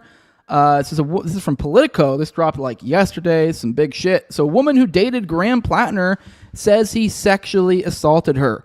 I just want the truth out there. I just want people to have a whole scope of who he is as a person, she said of the main Dem, who has faced a string of scandals over past offensive online comments and accusations of mistreating women. Platner responded, these allegations are troubling, serious, and false. Any accusation of non-consensual behavior is categorically untrue. So let's dig through this. Here is this piece from Politico. Exclusive: woman who dated Graham Platner says he sexually assaulted her. Which, I mean, maybe I'm a little bit jaded, but I saw this, and especially anyone's been paying attention. Even not that I'm like hyper immersed in the Graham Platner thing. I really don't even know much about him specifically, other than maybe some of the shady aspects of him. But if you've been paying attention a little bit, he's been kind of mired in controversy, and it's been like silly controversy, and it's just seemingly been like increased in intensity throughout. And now I have my own separate, I guess you could say my like third rail or third take or something, separate from the dialectic. I have concerns about him, which we'll get into later. They're not like maybe the standard like he's like a legitimate Nazi or like herder. He's out here raping bitches, which maybe he is. We'll talk about that. Maybe he is, but like that's kind of like he's had a few hit pieces about like how he treats women, and like there were like implications that perhaps maybe he's rapey, maybe he's domestic assaulty, but they didn't like say it, but they're like, we're implying it. And then it's like also like a number of women's, but then some women complaining about like, I don't know, a stub toe, and then some women complaining about like, he fucking raped me. And so they kind of just all blur one into each other, and it just kind of looks like this miasma of like rape, woman beating something or other, like whatever this is. That's kind of what I think a lot of people have kind of been, that's kind of what it looks like that. But I think most people, he weathered that first little, spate of, at least the latter ones, the most recent stuff before this. He weathered that fairly well. There was like a tell-all from some ladies about how he was a big meanie head or something like that. I mean, I don't know. They were very vague in that piece. I don't think we read it here. I think I may have read it on my own time, but it was very vague. Just felt weak. It's kind of like, okay, you're saying he's mean. Like he used to be maybe a little bit of a drunk, a little bit of a womanizer. I think there may have been in that last one too the infidelity, which like, okay, yeah, that's not good. So like, but at the same time, it's kind of all these like what it just feels like the powers that be are clearly throwing shit at him, or perhaps I don't know exactly what the thing is there. Like if that is, it just feels like bullshit. I guess is like for anyone who's been through these political games for any period of time, this just seems like shit that gets thrown at people when certain political people don't want them to be there for whatever reason. Like, and far be it for me to be me standing for Graham. I have my own reason why I'll shit on him that we'll come back to later. Or not even just shit on him. I guess advise caution with somebody like a Graham, which we'll get into that towards the end. But either way, I was kind of surprised. It looks like this might be the one. This story right here, which we're going to go through. We'll go through all the like supposed receipts that are had here, which I find to be wanting, particularly. But I just quickly skimmed through this, breezed through this story like yesterday, just kind of curious, like, well, what goods do they have? I guess I'm kind of spoiling the story a little bit, but I think, I don't know, we'll read this through together. I mean, maybe I missed some of the receipts here, but I just got to say, I'm kind of surprised that this might actually be what does it, especially all the other stuff he has weathered, that this is going to be the one, that one woman just made the mouth sound rape, and now this is what we're going with. So, now to be clear, as we're about to go, I have no idea. He could have raped this broad, but when we're talking like, what do we know and like what can be proved, so I don't know. It's not looking good so far. But let's dig through this piece. Maybe we'll gather a little bit more context. Maybe I missed something. Maybe there is something particularly damning here. But I just find it particularly weird, kind of surprising that all these people are now, jumping off the Platner ship at this moment. I don't know what to make of it. Let's dig through it together, though. This is over at Politico. This is written by Jessica Piper and Adam Wren. This was written yesterday. They dropped it at 3 p.m., 3:18. A woman who dated Maine U.S. Senate candidate Graham Platner says he forced her to have sex with him nearly 5 years ago, despite her repeated objections and allegation Platner denies. The woman, a 41-year-old Maine resident named Jenny Rassicott, detailed the alleged incident to Politico in 3 interviews over the past 2 weeks. Politico also spoke with a man Rassicott dated. Okay, so this is what we have. So just as we go through, we'll make sure we're pointing out what we got here. So far, what we have is her. So this Jenny Rassicott, a 41-year-old Maine resident. So I guess she was 36, 35-ish, 37-ish, 35 to 37 when this occurred. So like 5-ish years ago. So we have Jenny Rassicott. Is what we have, and she said she also spoke with a man. Oh, they said now Politico also spoke with a man Rassicott dated and confided in the years after the alleged incident, and reviewed documents including emails between Rassicott and her therapist and messages between Rassicott and an acquaintance whom she warned against getting involved with Platner years before he ran for office. Okay, so I think I did misread this initially. It looks like there are 4 things here, like 4 things being kind of thrown together. And that gives this appearance maybe for some simpletons. They're like, holy shit, they got something here. Once again, what I'm about to say doesn't mean she wasn't. But so far as like, if you're trying to figure out like, could this be a lie? Could this be bullshit? This could be some political something or other. Anyway, so let's lay this out. I mean, we're going to go through this piece. Maybe we'll find more, but so far that's what we got. We got Jenny Rassicott, the the claimed victim of this sexual assault. We have now things that give that I guess you could say corroborate this to some degree would be there was a man she dated that Politico also talked to that she told this. So maybe we'll get more specifics about this and how this and somehow, increases. I don't know specifically what she told him there. Maybe we'll get into that. But so some guy she later dated, which I don't know. I mean, what guy hasn't heard of the trope? Or, I mean, I guess maybe not every guy's had a girlfriend like this, or maybe they've known a girl, but obviously you never know specifically what happens in certain situations. And, I've even helped women, even when I was in the military, where it was like, they very clearly were being thrown with these oh, she's a liar, she's this. And I believed her. I genuinely think she was telling. So women this stuff does happen, but it is a common trope where it's some woman will be like, oh, this guy I used to date, or, oh, that guy raped me. And you're like, I don't know what to say. There are crazy bitches in the world, and there are a lot of women who know they can just make claims and nobody's going to double check them. And they can reframe things, reframe the situation after the fact to make them look different. And there are a lot of evil women in the world. So so it's not really that astounding that some people would cook the books here. So, so my point being it is literally a stereotype about women telling later boyfriends about oh, you should block this guy, or he raped me, or whatever. Perhaps he did. I'm just saying it has gotten to such a level of a trope that it is a stereotype. So we have the man she later dated, herself, and then her therapist. So supposedly there are emails between her and her therapist. So this is a person she gives money to tell her head thoughts. So someone she gave money to. So now I will give it, I guess it corroborates it more since the idea is I believe these were messages from around that time. And then I guess there's also this fourth one, which they're saying, I remember seeing the screenshots of this, but this is an acquaintance she warned against getting involved with years before he ran for office. So she warned, so now I read that one, and that is doing a... they're warning against being involved, and that somehow is anything to do with the rape is doing a whole lot of work, a whole lot of lifting. You'll see what I mean when we get to that. I don't even necessarily see how that's really... Anyways, so let's get into it. So Rascott said she had an on and off relationship with Platner, who is now... the ads are being all wonky. Who's now the Democratic Senate nominee in Maine for more than 2 years before he entered her rural Maine home uninvited one night in late 2021. So they were dating, they were on and off, and he supposedly showed up in her house uninvited. And they've been dating on and off for over 2 years at that point. Apparently he was deeply intoxicated. He forced himself on her while she repeatedly told him to stop.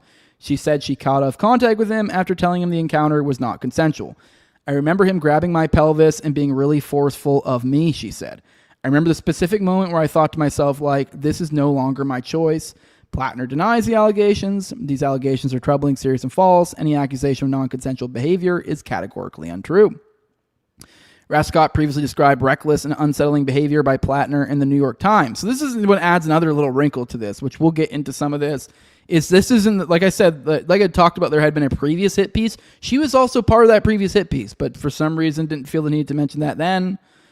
She says she didn't go public with a specific assault claim because she didn't want to be known as a rape victim. So, I mean, I don't know. There's maybe could be compelling reasons why that makes sense. I mean, why she'd be involved in one of these and not drop it then and then the other.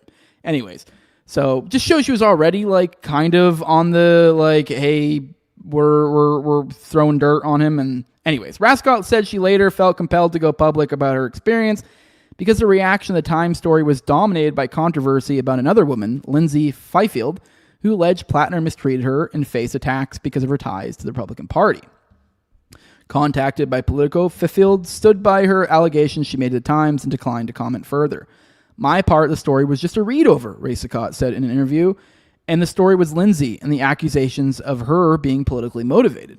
Rascott said she was torn over coming forward in part because she agrees with Platner politically.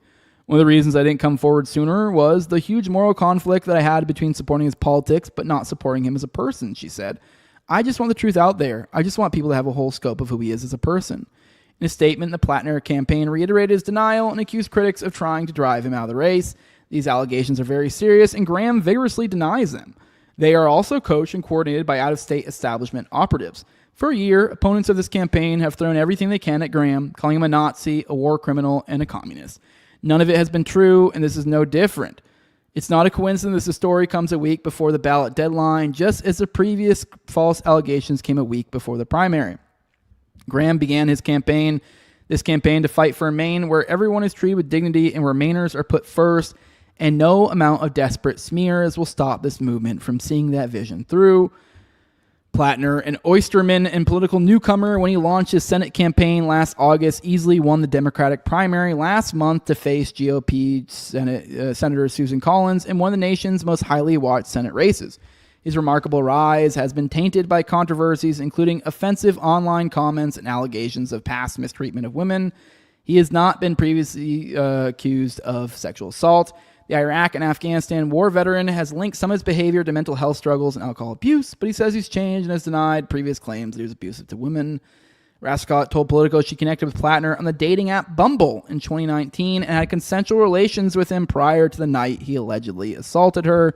So he met her on a dating app, and then that's kind of what kicked off this whole thing that night. And so they had sex before that, which I don't know. I feel like you guys probably assume that. They've been dating on and off for 2 years, but just to make it clear, that had been the case. That night in late 2021, she said she had exchanged text messages with him and told him not to come over, saying she wasn't in the mood for company. Later that evening, she said she realized when she heard a sound on the stairs that he had let himself into her house, which was unlocked. Platner came up the stairs, Rascott said, where she was on a couch. He got on top of her and kept grabbing her, she said, while she repeatedly told him to stop and that she wasn't interested. Rascott said she smelled alcohol in his breath and believed he was almost blackout drunk because Platner ignored her protests and continued to grab her after knocking over an antique sewing kit, spilling small needles everywhere. Now, I do gotta say, I find this believable. But the thing is, does that mean it happened? I don't know. This also could just be a claim of some person. So, what do we have to back this up? Unfortunately, rape is typically one of those crimes where you don't tend to have a lot of evidence after the fact. So you kind of got to weigh what we know.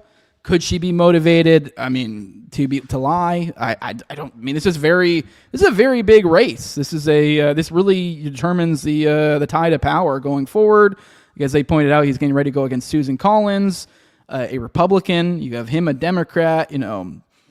Susan's obviously much more of a creature of the establishment. He's at least positioned himself, perspective-wise, to be a not a creature of the establishment. So there clearly could be, things happening behind the scenes we don't know about.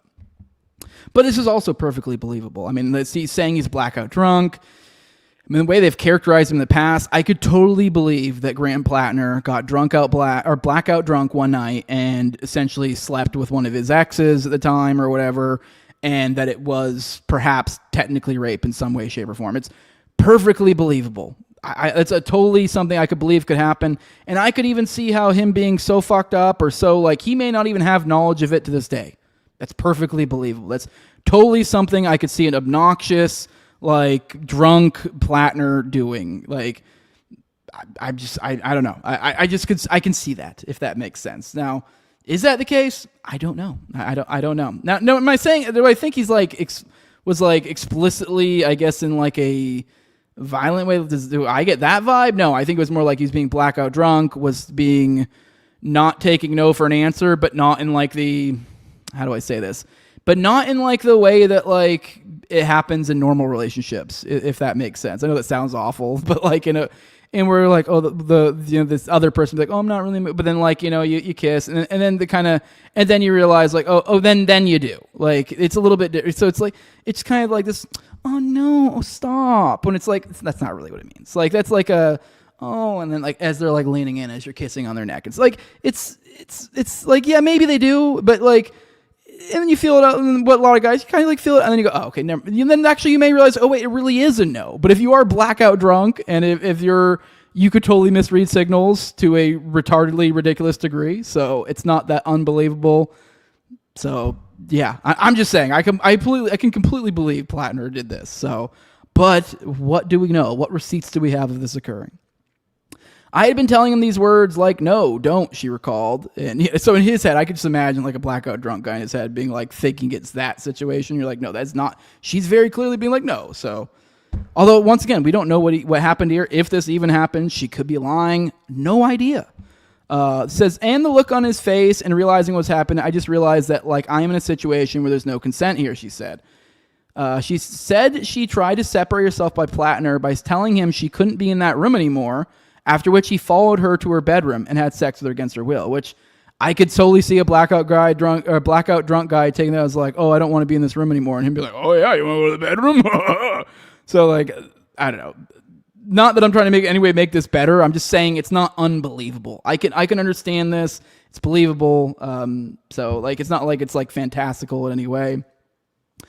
He also said, okay, never mind. She said he also ejaculated inside of her, despite her telling him not to, as she was not using birth control at the time. She went to clean herself up, she said, and when she returned, Platner had fallen asleep. She contemplated waking him up to kick him out, but worried he could hurt someone driving in the state he was in. And to back up real clear, I want to be very clear to someone. I was saying that, like, you know, when they say like, oh no, and then you're like, you end up later. It's after getting very, very, very clear, like clear consent, and not in like verbal, but like it's very obvious. Like it's not like you're like, they're like, no, and you like throw it in. Like we're talking about like, they're like, no. And then like 20 minutes later after kissing and kind of, you know, getting handsy, then you get the green light. Like, that's what I'm saying. So, like, I think Grant Platner, if this did happen, maybe in his mind, he thought that's what he was doing when he very much was not, because he was blackout drunk. So just saying, just once again, completely believable behavior, in my opinion, for a blackout person like Platner. The following morning, she said, she contemplated waking him up to kick him out, but worried he could hurt someone driving the state he was in. Following morning, she said, Platner tried to put his arm around her and she pushed him away. She said she asked him whether he remembered what had happened the previous night. According to Rasicott, Platner said he didn't remember. Rasicott said she told him to leave and never contact her again. So they're saying the following morning this happened. So Rasicott said that she told him never to leave and never contact her again. That's important because I think one of the slides I said I have other that we're going to go into later says otherwise. So, but right there in Politico, she's saying she's asked what happened the previous night, and then when he said he didn't remember, she told him to leave, never talk to her again. So she said she waited several weeks until she got her period to ensure she wasn't pregnant. Then sent Platner a private message on Instagram saying the encounter was not consensual. So I think that's the mix-up that I saw in another little visual thing, a little slide we're going to go through here in a little bit. So there's a separate one. Then about like a couple weeks later, when she got her period and wasn't pregnant, she further sent him an Instagram message saying it was not consensual. So I'm assuming maybe they have this Instagram message too as further corroboration. Maybe, I don't know. Actually, never mind. So she doesn't actually, even never mind. I just skimmed ahead. They don't, but sorry. Rasica, okay. She sent him a private message on Instagram saying the encounter was not consensual. She did not want to hear from him again. She had no further contact with him after that. She said she later deleted all her texts and social media correspondence with Platner as she tried to move on from the assault. So even then, the supposed Instagram post she referred to, which sure, maybe she did delete all of it, but even then, like, I feel like people may like, oh, she said this, and so like on an Instagram message, so the implications, oh, there's an Instagram message. There is not an Instagram message. So there was maybe. So she says she's not been able to recover the Instagram messages she sent about the incident. So no proof of that. In the weeks after the alleged assault, Rascott said she considered going to the police, but struggled with shock and confusion about what had happened to her and did not file a police report. Even as time passed, she said she felt uncomfortable potentially telling a police officer about such a personal experience and feared retaliation from Platner. At first, she confided only in her therapist, who she continues to see. Over 5 years later, I mean, is that normal for you ladies? Like, what the I just don't understand the culture of like therapy in this country. Like, is that normal for you broads to be like 5+ years with a therapist? Like, what the fuck? Anyways.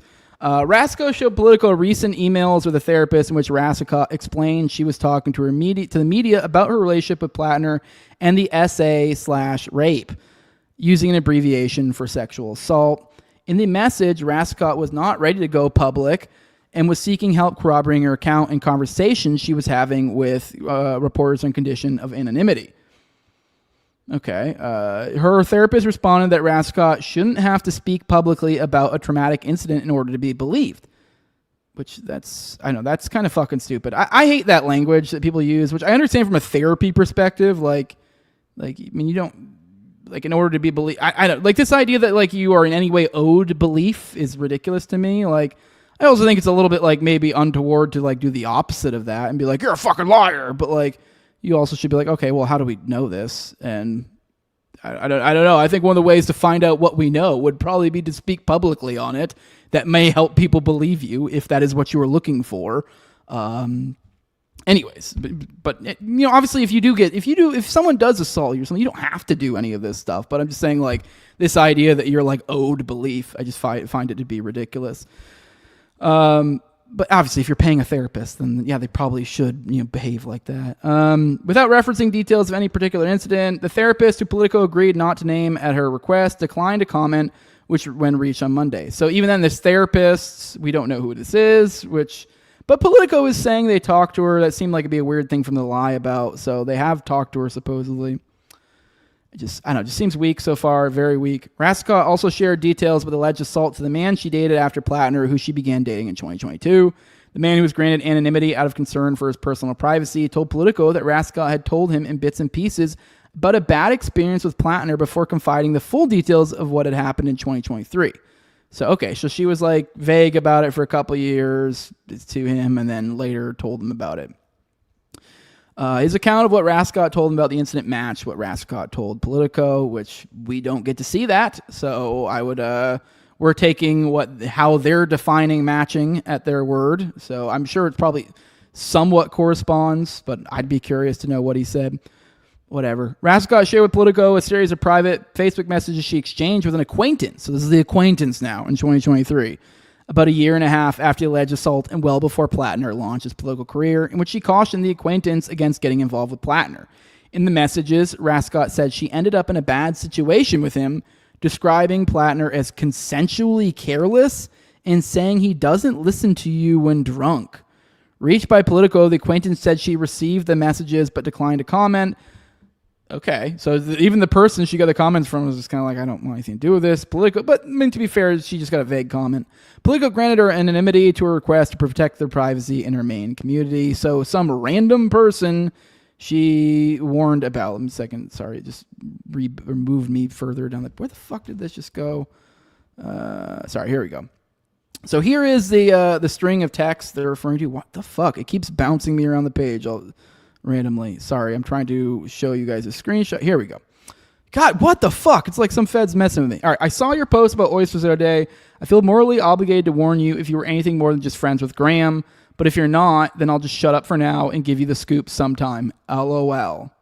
So she's hitting up some other person, some acquaintance. It says, just friends would love the scoop, though.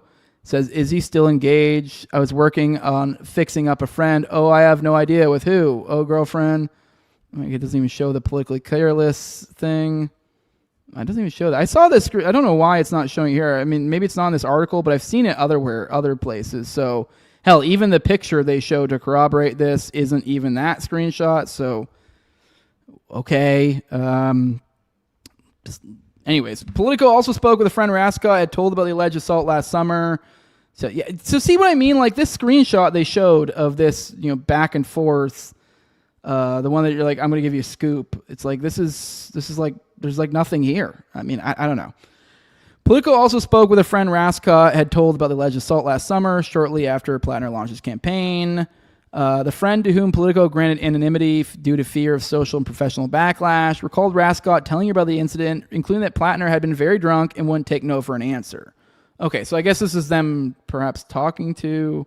So I guess there's another friend now, maybe, I think. I don't know. But even then, that sounds like this could be... There's nothing implying that this is like not just some third... I mean, this could be a story she's just telling everyone in her circle. That doesn't necessarily mean anything. That doesn't necessarily mean it's true. Rascott said she was contacted by the New York Times in the spring and shared off the record that Platner had assaulted her. She told the Times that she had some positive memories of her relationship with Platner, but thought he did not respect women and had cut off contact with him after an incident in 2021 when Platner had come over drunk. But the Times article stated that Rascott declined to elaborate. The Times article stated, or about what had happened, only describing his behavior as reckless and unsettling. Spokesperson for the Times declined to comment. After the publication of the Times report, Rascott connected with Cheyenne Hunt. Another point to focus in on here. A progressive Democrat lawyer who founded the nonprofit Reckoning Action, which launched earlier this year to fight misogyny. So like this is like just dumb woke. I mean, okay, like it's kind of where I said it's like this weird miasma where it's like they're kind of like mixing. They're like taking debatable criminal acts that like we do or do not. We're not entirely sure if it happened. Like we don't know, and then they're kind of grouping it together with misogyny. Like okay, like so they're just literally hitting with dumb woke bullshit, but they're like also sort of throwing in some other allegations as well that like to kind of give it. So I mean, and this is literally coming from someone who's like Reckoning Action, a nonprofit. Okay, anyway, maybe I'm getting a little over my skis with that one, but I find that wild.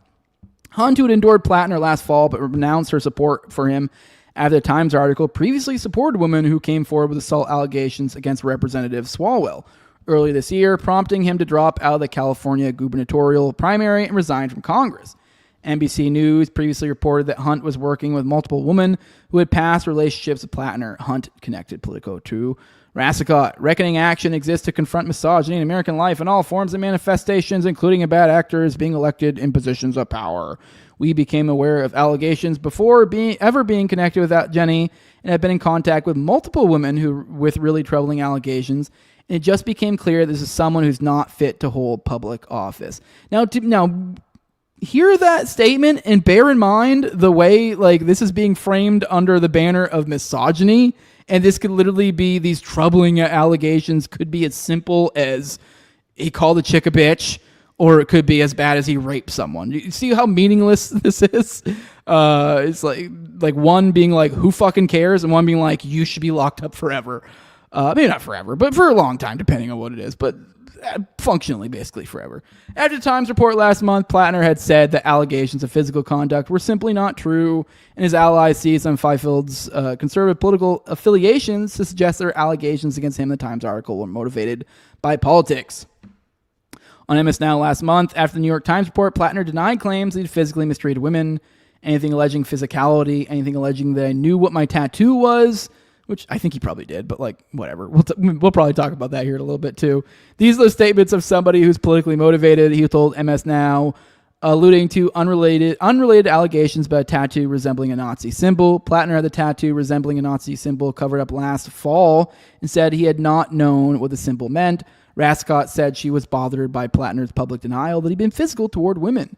I know that he's capable of putting his hands on women, so I don't believe that to be the truth. So that's the piece. I mean, it just seems credible weak, but this seems to be the silver bullet for the Graham Platner campaign. I mean, although I don't think we currently have a explicit dropping out of the race, but I think everyone's kind of expecting one now at this point.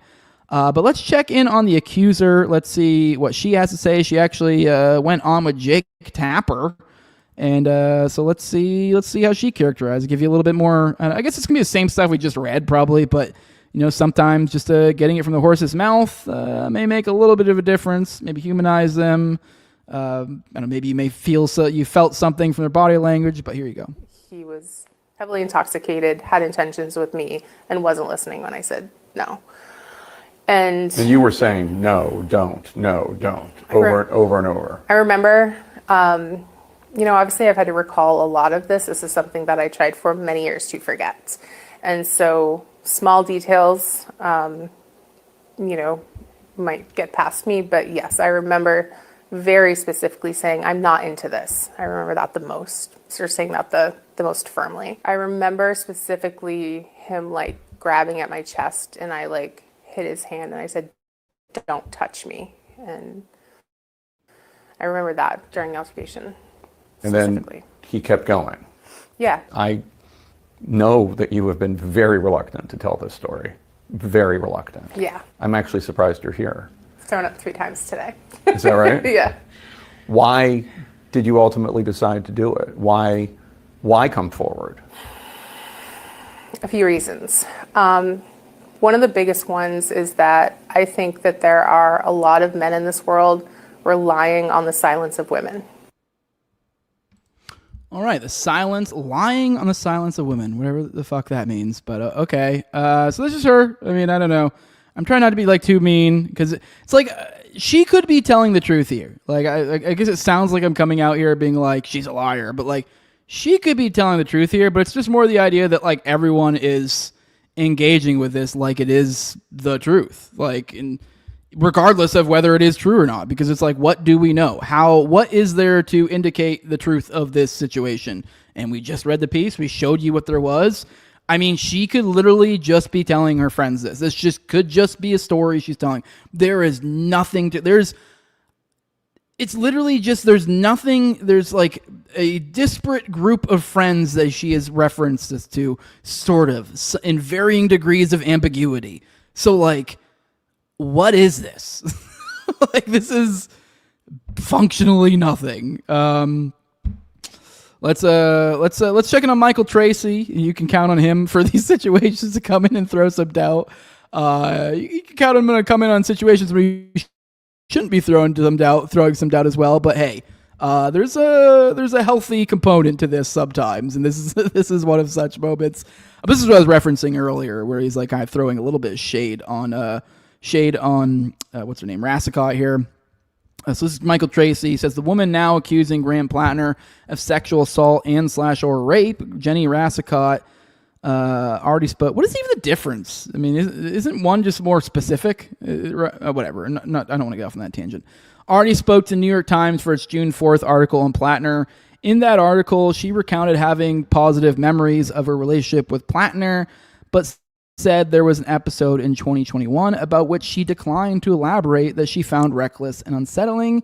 She now claims she told the New York Times off the record that she was sexually assaulted. This contradicts the New York Times characterization that she declined to elaborate on the 2021 episode. According to Politico, she was upset by the reaction to the New York Times article, so she began collaborating with Cheyenne Hunt, a progressive Democratic lawyer who founded the nonprofit Reckoning Action, which we just talked about, you remember that, which launched earlier this year to fight misogyny and was previously involved with ousting Eric Swalwell.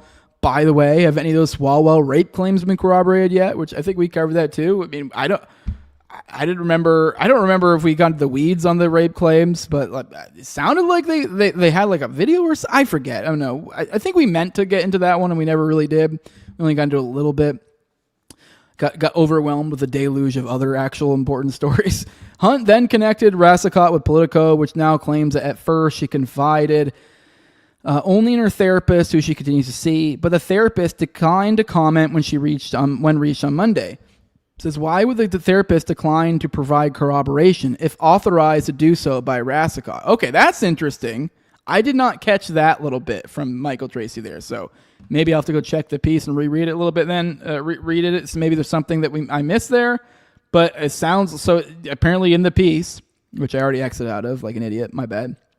So I can't go look back. That apparently they reached out to the therapist who declined to comment. So which I guess I didn't even think about the idea of decline to comment, but it's like she could have commented and provided corroboration. All she'd have to, I read that decline to comment, I just felt like, oh, she didn't want to talk. But it's like, you would think at the very least for her client who's making a specific claim, you can say like, at the very least, like, yes, she did tell me this claim. Like, you're not necessarily giving any sort of bearing on whether you believe the claim or the truth of the claim, but that the claim was made to you. So kind of wild that she didn't. Kind of weird. The only corroboration involving the therapist cited by Politico are recent emails with the therapist in which Rassicot explained she was talking to the media about her relationship with Platner and the essay/rape, as in corroboration from only the past month about an episode that allegedly occurred in 2021. So that's important. That's a really good catch there. During a period of the last month when Rassicot was corroborating with this advocacy lawyer/organization and media entities to bring forth additional claims about Platner, as everyone just 100% removed their brains and deposit them into nearest sewage receptacle on the stuff, is what Tracy has to say here. And broken clock twice a day. I definitely have shit on Tracy plenty, but I think he's on to something there. That is what. I mean, once again, she could be telling the truth. This could all, but the way that it's being presented, it gives this impression that it's far more of a smoking gun or like a sure thing than it is. For example, even this therapist, as Michael Tracy's pointing out here, like, so you hear, oh, she's been talking with a therapist since back then, and she reported this stuff to a therapist. But it's like, well, the only way they corroborated this was via emails from like the past month. There was no confirmation from the, so it gives you this impression that you're like, oh, this professional, this medical professional it gives you this impression that this medical professional is corroborating this account in some way, shape, or form, when that's not actually what's happening. You have emails from a month ago that she told her therapist supposedly about this. So just, yeah. It's, I don't know. It just doesn't look good. Let's check in on, watch another clip of her. See what all you get from her. Here's her kind of talking about like how she didn't even really want to do it because she's actually kind of politically aligned with Platner here. So I think a lot of people, I've seen a lot of people commenting on like, well, it doesn't really make sense for her to lie. Like, why would she lie? And I think this is the through line here for the like, why would she lie? Because she goes out of her way to be like, oh, I think he has great political ideas. I'm politically aligned with him. Yada yada yada. As if as if that makes a huge difference. Like, I don't know, if you give enough leverage, whether that be carrot or stick to someone, they're not going to give a shit about their meaningless, stupid fucking vote. Yeah, if they're like, you're getting some broad who may completely agree with you politically, I don't necessarily think it takes all that much leverage to get her to go like, yeah, he raped me. Like, is that unbelievable that there could be leverage applied to someone or even incentives in place that, they're completely willing to go against their purported political beliefs? Like, I'm sorry. Most people are pretty hypocritical. I mean, it's just like people will live openly, like demonstrations against, like, hell, myself for years, even while I was podcasting here, I was still in the military for the first, I think, like year or two or so of the podcast. I was active duty. I did reserves for a few years after that, got out. I mean, I was working away from it. And so, but during that period of time, I was actively against my purported values. So it's not, but I had to pay the bills. Things had to be done. Like, I got to take care of the kiddos and stuff. So like, incentives were in place that caused me to do that. Luckily, I no longer am. And I appreciate you guys for helping me along that path to where I am now. Go over to patreon.com/NWJ860. Help brother out. Hit that like button. But my point being, it's not that ridiculous. People are acting like it's like, why would she lie? I don't know. Do you want me to write a fucking dissertation of all the like infinite reasons a bitch could lie? Like, there is a non-stop reason. Does that mean they're lying? No. But that's just a silly way to look at the world. But either way, I don't know, maybe you guys will get some warm and fuzzies from this clip. Here's a clip of her kind of giving that sort of, that rigmarole. Know that you have been very reluctant to tell this story. Yeah. Very reluctant. Sorry, I don't know why this one's weirdly echoey. Why did you ultimately decide to do it? Why come forward? A few reasons. One of the biggest ones is that I think that there are a lot of men in this world relying on the silence of women. Oh, and to be I guess this is kind of part of the clip from the last one. My bad. I didn't realize that. But I think there's more. Let's keep going. They are. And I don't want to contribute to that. I also want to just get my life back. There are going to be people, maybe even his campaign, certainly his supporters, who say this is politically motivated. What would you say to that? I couldn't disagree more. That was actually one of the reasons that I didn't come out. Because you agree with his politics. I do. I really agree with his politics. I think we need somebody with those political stances and who are willing to do the work. And, I see his political videos. They get me fired up as well. I understand why people want someone like him in office. And I felt like me coming forward would potentially take that away. And I felt really uncomfortable with the responsibility and the weight of my story and what that might do. When people hear this from you, Mm-hmm. Are you saying you should not vote for him because of what happened? I'm not going to go as far as to say that. I'm just here to tell my story, to give a clearer picture of who he is and the type of past that he has. And I just think it's fair to the democratic process to let people know who they're voting. Okay, she's trying to be fair to the democratic process. All right, well, we've heard enough from the accusers and stuff, so let's check in on Graham Platner. Let's hear his response to this controversy. Here he is. I wanted to directly address the troubling, serious, and false allegations against me. Any accusation of non-consensual behavior is categorically false. Over the last 10 months, I have been deeply humbled by the faith Mainers have put in me. You have welcomed me into your homes, into your places of work, into your restaurants, into your houses of worship. You have shown that I graped you.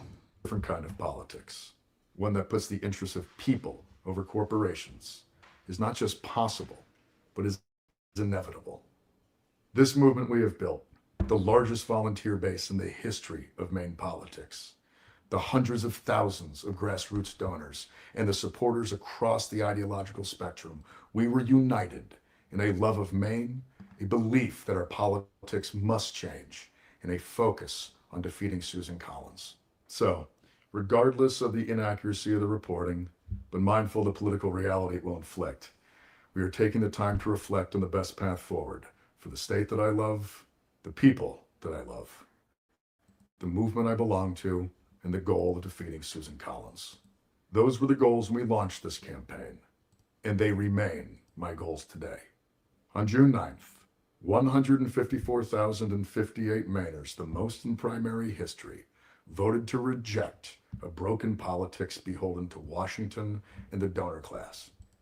They voted for hope, for change, to take back our economy, to take back our power, and to take back our Senate seat. Throughout it all, you never turned your back on me, and I will not turn my back on you now. Every one of you deserves to see that vision come to fruition and see Susan Collins defeated, and we will use every tool at our disposal to do so. As Maine goes, so goes the nation. As always, thank you. Graham Platner for U.S. Senate if the Lorax was a rapist. Sorry, I couldn't help it. Once again, obviously, I don't know the truth here. Here's Ryan Grimm commenting on this, saying Graham Platner here strongly suggests he is considering dropping out. Already, Troy Jackson and Shali Pingree, both gubernatorial candidates, are being kicked around in Maine circles as potential replacements. This is regardless of the inaccuracy of the reporting, but mindful of the political reality it will inflict. We are taking the time to reflect on the best path forward for the state that I love, the people I love, the movement I belong to, and the goal of defeating Susan Collins. Those are the goals when we launched this campaign, and they remain my goals today. And then here's another one from Ryan where he's just sharing the Discord server of Platner's volunteer Discord server. We're seeing screenshots. So who knows? This could be a perception thing, but these are supposedly his fan or his closest people. So here's one says, I don't necessarily want Graham to win. I want his/our political ideas to win. He's not coming back from this. We should find someone to carry on the ideals now. People can be flawed and become better, but hanging our movement on the coattails of somebody credibly accused of sexual assault. That's the thing people keep saying, though. It's like, I don't know if people just are media illiterate, but it's like, I don't see a credible accusation here. Well, I guess it depends on how you define credible. Like credible in the sense that like that you could, it's believable. Like it's a believable thing that could have happened. It's like not like absurd. Sure, like I guess, as I said earlier, but anyways, but credibly in the sense that like we have a strong indication that this is true. No, I wouldn't even say it's a strong indication. You have someone made a claim and they told other people about this claim. That's it. So this is the exact thing we're trying to be better than. Credibility, of course, has to be examined, but when people are splitting hairs on what exact type of sexual assault it really is, then that's when it's definitely too far. That's actually, no, I 100% disagree, because it's like because they're saying people are splitting hairs, and I guess it's kind of like what I was talking about earlier. I'm assuming maybe there's other people that similar discourse of like, oh, like, well, he was like kind of like I was getting at, like understanding like what, like how this was believable, like someone being like blackout drunk and like, maybe, I mean, obviously it's still not right. Like you shouldn't be like, if you're not very clearly like have consent, like obviously I don't need to say this to you guys. You guys know this, but I'm sure a lot of people are giving that, kind of this like murkiness of their relationship, the situation, yada. But I know people think that's icky and you don't want to have that conversation, but that's human. And that's what, like, this idea that sexuality is like this perfect, like, red light, green light game is fucking ridiculous. It just is. Like, anyways, so I think it's completely fair for people to split hairs in that sense of, like, what even is this? You know, like, well, what are we talking about here? Now, to be fair, what it describes, he did. It does sound like, assuming, you know, the truth of what she said, assuming everything she said was true, it does sound like, you know, definitionally rape, and like, obviously he's a problem and he should probably deal with that. Now, like, as I said, this is something I could wrap my head around, how, like, a blackout drunk person could end up in that situation, and, like, you know, like, that, hey, shouldn't be doing that. I don't know. It's just, I guess the same idea as, like, if you get in an accident when you're drunk, it's like, well, like, I can understand how you could end up in that situation. Doesn't make it okay. Same thing there. So, like, I can wrap my head around, like, that behavior. So anyways, I guess it's just like the idea of, like, oh, like, what type of it, this, that, like, you kind of have to, because that's, like, I'm sorry, it's a murky territory that you do have to split hairs. So, like, because, yeah, women can get ridiculous, or people in general ridiculous with how they define sexual assault, so, or rape or whatever. So, anyways, there's another one. This is another person saying this is all true. I'm obviously the most heartbroken for this poor woman who lived through something no woman should have to endure. But I'm also heartbroken to a lesser extent for all the volunteers who believed in him. Again, waiting for more to come out. Okay, well, so here's this one just saying waiting for more. Oh, here's another one saying he needs to drop out now. So I'm not going to read all of these. I'm just seeing, like, the ones saying dropping out. Someone saying this is a case of putting country over party. Even if this is a false allegation, it's credible enough to sink the campaign. Platner will not win with his hanging in the wings. I don't know. I don't necessarily agree with that political calculation. I actually think you're setting yourself up for more problems in the future. But so here's another one. Not even a minute, despite corroborating screenshots and messages between her and a friend who confirmed the conversation, which happened before he entered politics, which we went into the weeds on that. I don't even know if that's true, what he just said there. So they, like, hell, even the therapist that she talked to, the only corroboration was from, like, recently, and it's just really murky what these supposed corroborations even are. They're kind of concealing a lot from us. So anyways, yeah, so this seems like the volunteer Discord's turning on him. It's kind of like a pragmatic argument, it seems like. So Grim comments on this, says Platner's source of strength was the people passionately committed to volunteer for him. On his campaign Discord, people are sharing feelings of betrayal, heartbreak, and resignation. He has lost his base. It no longer seems like a question of whether he will drop out, but when. And whether his campaign, by virtue of an overwhelming primary win, will be able to influence who replaces him. So, I mean, I know all these people are acting like this is, like, the correct move. I actually think that's, like, I mean, while I'm not in no way endorsing anyone to get involved politically, I think even from a political perspective, that is a dumb way to interact with this machine, because you're just setting yourself up for trouble in the future. I think you walk and chew gum. You can say, we don't know this is true. I mean, if there's more that comes out, but as of right now, I don't think it's a credible allegation. I mean, sorry. I mean, I guess it depends on how you want to define what credible is, but strongly indicating it to be true, I would not say that's the case. But here's ZEI_squirrel on Twitter. It says, anyone who believes Graham Platner is credibly accused of rape, which is the entire liberal left media and political class, by necessity also has to believe that genocide Joe Biden is a rapist, as the evidence against him is at least as strong and actually much stronger and corroborated than the evidence against Platner. But AOCIA and the entire liberal left media class endorsed Biden and said everyone must forget about the whole believe women thing. So, for example, he's sharing here AOC back in 2020 says Biden's sexual assault allegation not clear cut, which, to be fair, it's kind of not. But if you are comparing the two, there is as this guy's pointing out, a much stronger case that Biden is some sort of sexual predator than Platner is. Same thing goes for Trump. You guys saw the Epstein files. Look at all the accusations in there, and especially when you group them all together. What is the figure they say? Like something like thousands or tens of thousands or hundreds or maybe, I think I've heard millions I don't know. It's kind of becoming like Iranians killed in protest at this point. It's like I don't know what to believe. But you hear all these crazy figures about how many times Trump was mentioned in the Epstein files. And you guys know me. Like we go through all these and we go, hey, to what degree can we believe this? How to what degree does this indicate this being the case or not? There's plenty of nonsense in the files. There's plenty of bullshit in there. There's plenty of uncorroborated accusations that could mean nothing, could be the wildest shit in the world, and that's what you got to regard it as. But if you do add that all up together, it's like leagues beyond what we have on Graham Platner here. So what are we doing? Like, what is this game? Like, it's just, I don't know. It just feels like people are retarded. I guess it's just that simple. It's like with the democracy thing, like, was like democracy is stupid because the people are stupid. Or whatever. I forget the quote there, but you know what I mean. Like, this is just dumb. I don't know. Let's keep going. Let's check in. Let's see how the Zionists are acting about this. Here's E.L. Jacoby.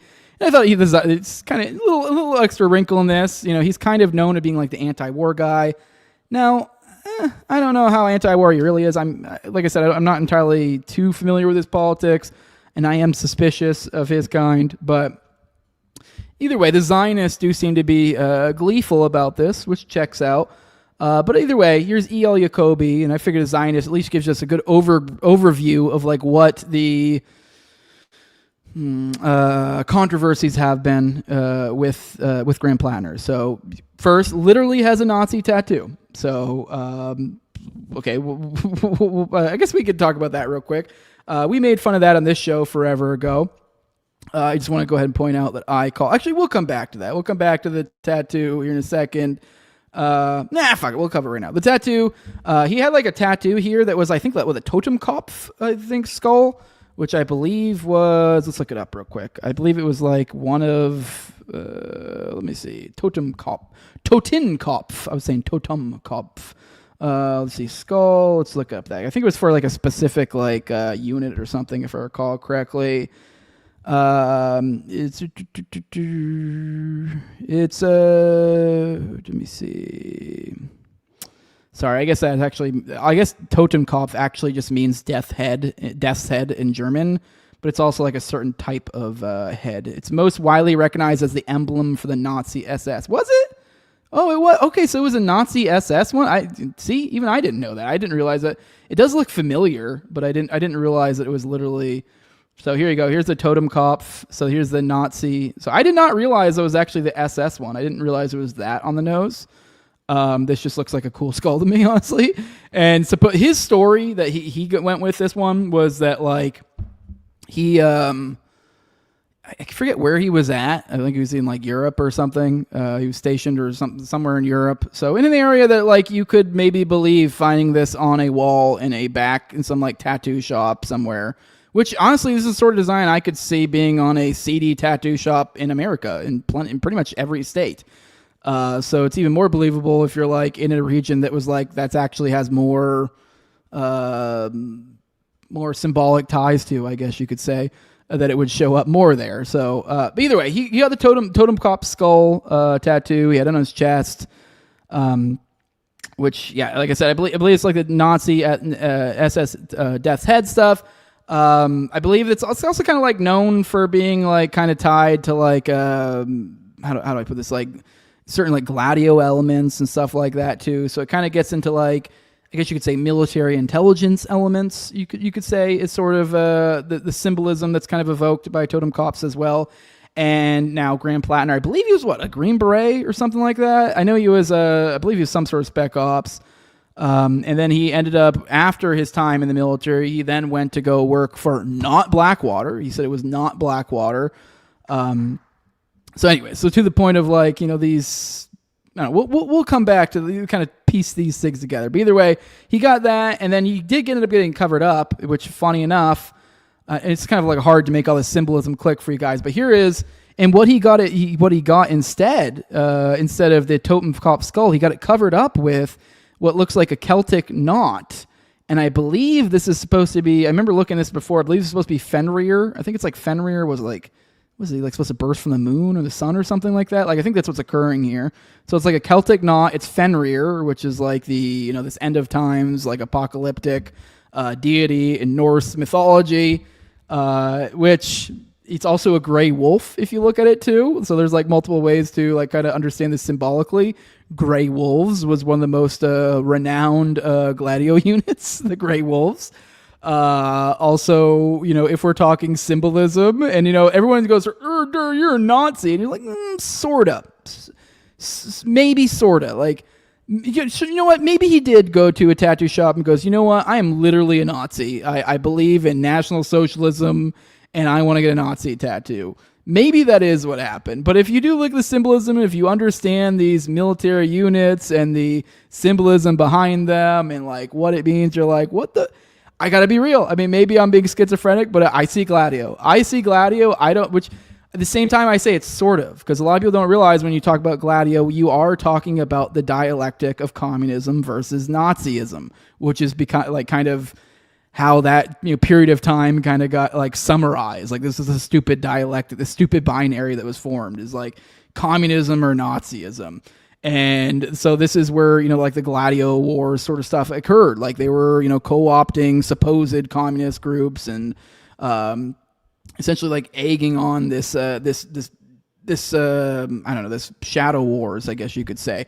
And with that, what I'm getting at with the gray wolf, with the Celtic symbolism, all of these are also symbolism. They're applicable for Gladios. These are all very tied into the same sort of symbolism. The gray wolf, apocalypse, Valhalla, talking like Norse mythology, pagan, like all these things. There's a through line through all of it. Like the Celtic stuff, like a lot of that stuff flows into Nazism too. You look into all the similar like symbolism that they had, like. So it's funny, he like swapped out the totem cop for the Nazi symbolism for one that's, I guess you could say it's more like a little bit on the nose Gladio symbolism. I just find that funny. But so anyways, explaining the Nazi tattoo that everyone gets up about. Celebrated the murder of U.S. troops in Afghanistan. I don't know what he means by that one. I don't remember that one, whatever. Posts about he masturbates in public, which we've talked about that in the show. Apparently they tried to make a controversy out of the time this guy was in the military. I think he made jokes on some of his old like Reddits or whatever the hell they found back in the day. He made jokes, not even jokes, just basically straight up saying that like, and anyone's been in the military, like you've probably done it. You know someone's done it, or they've at least joked about it. Like people were cranking it in the porta potties, the bathrooms, just weird places. So that's. He made a joke about cranking it in a porta potty while deployed in the Middle East. So like, okay, sorry. Like, I don't know. Humans are sexual beings. And when you put, 20 some odd year old men over into a place with like no women and in a highly testosterone environment where they're murdering people, yeah, they're probably going to be jerking off in porta potties. I don't know. 2 + 2 = 4. I don't know what to tell you. Apparently he bragged about banging hookers in Thailand instead of getting bitched at by the wife back home. I'm assuming this is more nonsense from his like Reddit stuff, which I've never gotten to the weeds of all that. A lot of people bring up like saucy stuff he said there before. For example, I guess he also mocked a teenager's attempt at suicide. These are all just like, I'm sure you could come up with bullet points from me way fucking worse, way worse. So just like watch a couple episodes of Tower Gang and you'll have a better list here. But now I did want to point out this person I think got closer to what I was getting, it was getting at in the past when we've talked about this and like, what is there really to be? Are we concerned that Graham Platner is a Nazi? At least not in the normal herder Nazi sort of way, maybe more in a Gladio establishment plant sort of way, perhaps. Although I got to say, this whole ordeal makes you think like maybe he was organic. I don't know. Or maybe he's being put on the shelf for later. Hard to tell. But this guy right here, Republican repartee, he said China's wife with at least 6 women at the very beginning of their marriage. I don't know what the exact count is. It's kind of murky which ones happened. But yeah, there definitely was one of these ones. One of these hit pieces was referring infidelity to his wife, and I don't know the specifics there, whatever. Pretends to be working class, but grew up rich, attended an elite boarding school, and LARPs as an oyster farmer and harbor master while getting 100% disability from the VA. Now, 100% disability from the VA, like, let's be real, like, I'm actually the odd one out for not collecting disability from the VA. Like, I get made fun of in this chat by other veterans for not doing that, and not even throwing shade. I get the mentality of like, they're going to steal my money anyways. May as well get to where they're stealing less of it from me by getting more from them. I understand the mentality. I get it. But obviously when I'm driving it there, grew up rich, attended elite boarding school, and LARPs as an oyster farmer and a harbor master. So as I said a while ago, when one of these earlier hit pieces came out, and he went on Breaking Points. I believe this is for the tattoo. I posted about it. I said, so Graham Platner went on Breaking Points today to address the allegations, and holy fuck, enjoy your grandson of a CERN architect who did 6 months for totally not Blackwater. I put that in scare quotes because I guess at some point, like, everyone's spreading the rumor that he was work for Blackwater, and then they're like, oh, I didn't work for Blackwater, and then you're like, come to find out, you're like, yeah, but it was like basically some other military contractor, like, and I don't mean like, I don't know, he wasn't like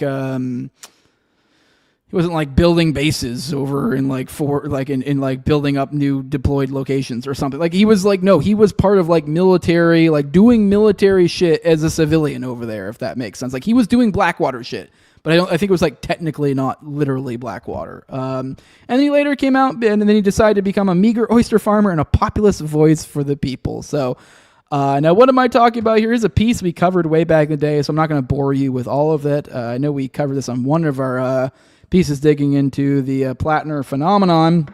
Here's a piece from the Washington Free Beacon.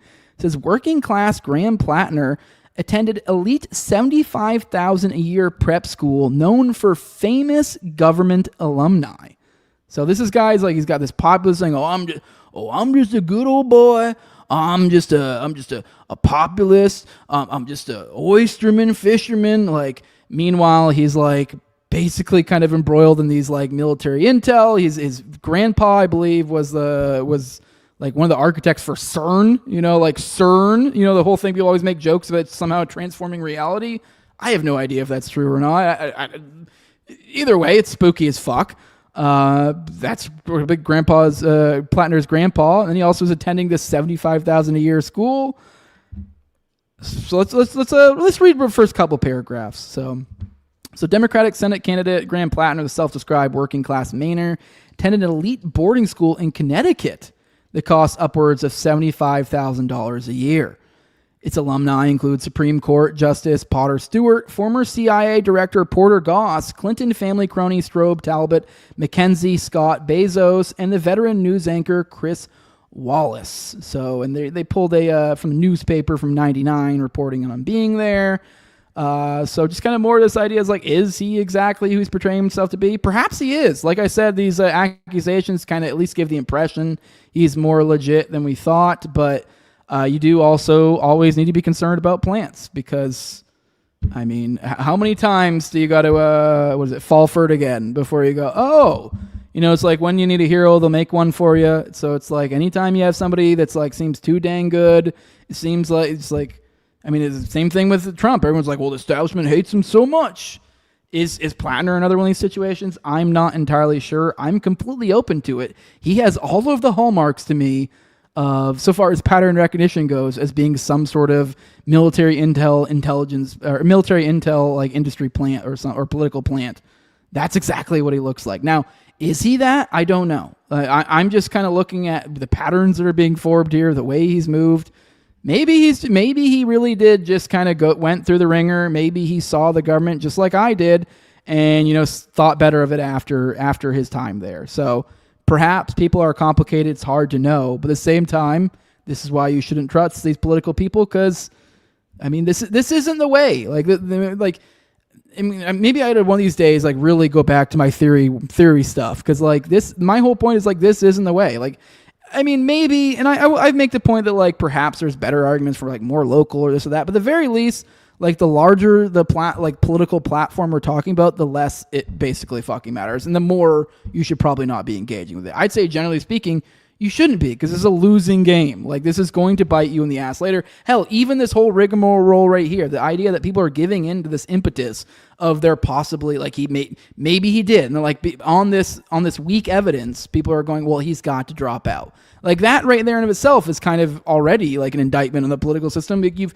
essentially baked in like a fucking failsafe in the future. You just need to make up some fucking bullshit that's basically like how would you even really prove this bitch wrong? Like how would you prove her wrong? Like I mean all the things she said is I've told people about a claim I made.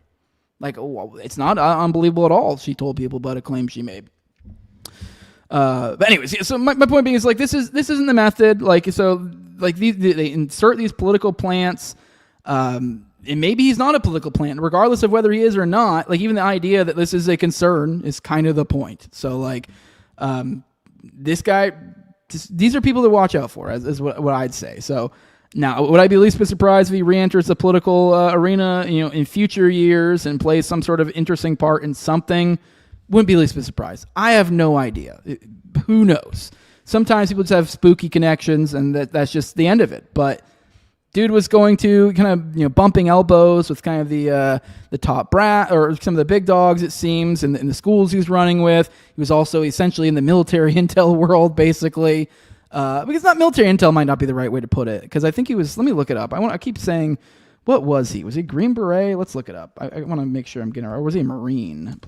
He might have been just a Marine, Platner, or military. Let's look that up real quick. I keep saying I forget what he is. Where's this? So he's Marine. I thought he was a Green Beret for some reason. So he was in the Marine, and then he got out, and then he worked for a military contractor, Constellus, which was, so even more so, which was formerly known as Blackwater. Okay, so that's what I meant when I said totally not before. Apparently, it used to be called Blackwater, so he did work for Blackwater. But it was renamed at the time. So Constellus, which used to be known as Blackwater. So yeah. That's that. So he was a Marine. So I guess maybe not as strong as on the military intel stuff. So he wasn't like Spec Ops as far as I know. I don't know what his MOS is. What is Platner military MOS? Let's look that up. I'm not seeing his MOS. What? 3rd Battalion, 8th Marines. I don't really know what that means. It sounds just like infantry to me. Maybe somebody in there knows if that's some specific type of, but I think that's just infantry. Okay. So either way, so he was infantry, but he then did go to go work military contractor for Blackwater, so kind of more to the spooky, the glowiness of it all. And kind of to the point of like this is a thing that they do insert these plants. Here's an old piece that we're not going to cover completely. I'll give it a retweet so you guys can check it on your own, but I've been wanting to at some point cover this, just never naturally really came up. But I think this is another thing illustrative of this story right here, and the idea of these plants that get inserted in places. Here's Ken. He was posting about. He says a Wall Street Journal published a crazy story on a longtime Chevron executive being a CIA informant who provided intel leading up to Maduro's capture. Chevron made an oddly specific comment in response to the report. The CIA asset who left Chevron in 2024 is now working for Venezuela's state oil company. So, I mean, obviously that's not, that is political in its own way, but this is more like business. But even here, they're inserting these characters. And even more, here is Boltzmann Booty. This is a weird dig, but, kind of in these Blackwater people, here's Boltzmann Booty says the cocaine trafficking CIA/Mossad president of Ecuador makes the children of his nation swear allegiance to Eric Prince. And he's quote tweeting here this piece from VCR Noticias. It says, in schools in Ecuador, students are forced to swear loyalty to Daniel Noboa Azin and Eric Prince, the founder of Blackwater. Children promise to give their lives for this alliance, while Prince is questioned for having received millions from the state for a security plan that was never implemented. Here's these, I think it's probably in Spanish, so I don't know if any of you... I'll give this a retweet and see if any of you guys speak Spanish, let me know if that's bullshit. So I just gave that a retweet. Here's Boltzmann Booty. He said, here's a thread on this twat. He's talking about the president of Ecuador, who's very buddy with Eric Prince, the guy who ran Blackwater. And by the way, this guy is also the president of Ecuador is literally the RFK Jr.'s godson. So put that in your head and figure out how that makes sense for you. So CIA/Mossad asset president of Ecuador who recently partnered with Eric Prince and Palantir and whose Banana Empire family is currently trafficking cocaine to Europe announces Israel and UAE will provide intelligence to fight against cocaine traffickers. And he's sharing an excerpt here. It says, Times of Israel, Ecuador leader, or a few different excerpts. It says, Ecuador leader says Israel will provide intelligence to help countries war on cartels. Oh, okay. It says in March, he announced a security alliance with Eric Prince, founder of the controversial American security company Blackwater, whose employees killed and wounded dozens of civilians in Iraq. Asked about the pact, Noboa said Prince was merely acting in a consultancy capacity. Over the past week, he traveled to Italy, Spain, Britain, and France, some of the European countries experiencing rocketing cocaine consumption, to develop further security alliances, as well as Israel and the UAE. He said he spoke to Israeli and Emirati leaders about cooperation on security at ports and borders, since the violence is there in the areas or on the routes to the ports.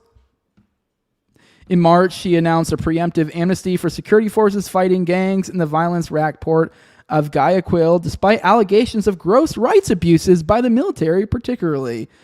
So just a little bit of a look into here. It goes, here's a, this thread gets a little bit out of hand. Okay, let's keep going. Actually, I'm going to give a retweet. If you guys want to dig into that more, you can. Actually, I can't give a retweet. Fuck, Boltzmann Booty's locked. I forgot. I don't know, should we continue this thread? Maybe we can come back to this later. I don't know. It's way too much to dig here at the end of it. I thought it was going to be more succinct. My bad. I'm going to save this in here for later. We'll talk about this later. Maybe some other day. We'll dig deeper into this one, get more into the specifics, but just more on the spookiness of it all, these characters, how they move. And just for funsies on our way out, as we're finishing up for today, I do have a couple of clips for you guys. We spent like a long time talking about Graham Platner, the current allegations he's going over, kind of my shift on like perhaps if you are looking for something to be suspicious of Platner, what you should be looking at as opposed to the tripe the establishment is serving you. But like now with all that though, we talked about Graham Platner, all this, you know, kind of how he possibly could be some sort of political plant, particularly by the military, intel / paramilitary, whatever you want to call them, the military contractors side of things. If he's some sort of plant, I just want, you know, with all that, that's like the left side of this. I figure we have a couple of videos. I think one of you guys tagged me in this. Of this individual named Victor Marks, which I haven't watched these clips, but I'm kind of getting the impression he could very well be seeing like the corresponding opposite of a Graham Platner, like the current right-wing iteration of like the Graham Platner, if that makes sense. Like he's not the same exact thing. I think you'll get what I'm saying. Here we go. Here's Victor Marks. This is Kyle Clark that's tweeting this. It says he's the unlikely, unconventional front runner in the GOP race for Colorado governor. He says he's a high-risk missionary with 100-plus rescue missions to save women and children, among other extraordinary claims. So let's watch these clips. Now, maybe it's a little bit strange to say he's like almost like the right-wing equivalent of Graham Platner. Like, obviously, I don't know if he's necessarily military or if he's done like has any of the same background. I just mean like the right-wing political plant version of that. The like you have Graham Platner, this like disaffected military member who's now like super against the establishment, like very much speaks to the current. Whereas this guy is like, he is a missionary that's saving, you know, he's more leaning into the religious side of it. He's more like kind of what's hitting on the right wing thing right now. So it just feels like these guys are being like cooked up in like some sort of CIA Mad Libs, some sort of thing like that. That's what I'm getting at. But let's watch these clips. I find this pretty compelling. Some of the captions I've read of this, like what the fuck? So let's dig through all this together. The stories that you tell about your life and your accomplishments are extraordinary. Is that audio coming over weird? Let me know. How much of it's true? All of it. You describe yourself as a high-risk missionary, a renowned martial artist, you're a ministry leader, you're a speaker, you're an author. What qualifies you to be the governor of Colorado? I'd say first is, what are the qualifications to be governor? The main one for me, you first got to care for people. You got to truly care for Coloradans. And then it's a CEO position. It's not a legislator. And that matters to be able to build teams out, probably assign the right people in the right positions to help run the state. And that's one of the things that. All right, well, he doesn't have Graham's riz. I'll give him that. But he does have the corresponding glowing background. Apparently, his campaign website recently removed a false claim that he's rescued more than 45,000 women and children. So let's watch the clip kind of on that. Your campaign website falsely claimed that you had rescued more than 45,000 women and children, and that claim has since been taken down. How many women and children have you rescued from captivity and abuse? We've never publicly given the number out for security reasons, and we don't have a need to. I would say it's more than one and less than a bunch. Giving a number would put people in danger. Yes. You certainly do That's use retarded. specific rescue numbers, though, when you feel that it suits your purposes.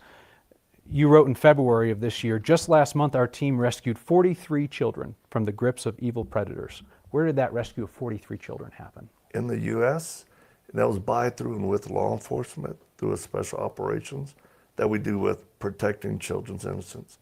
Are you referring to Operation Northern Lights in Florida? Yes. Okay. So the U.S. Marshals named 25 partner agencies, including 2 rescue ministries that were involved in that operation. They said nothing about you and your ministry.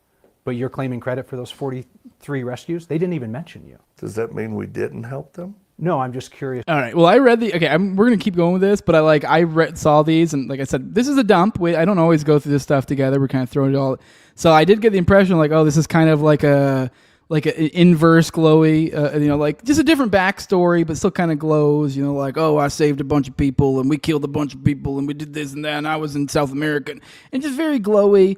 Now, I'm getting different vibes out. This is a whole other thing. I don't know. Maybe he's a liar. This seems ridiculous. Let's keep going. That's why you think that is. We don't require that we be listed or named in any operations. What is the proof that you have rescued significant numbers of women and children?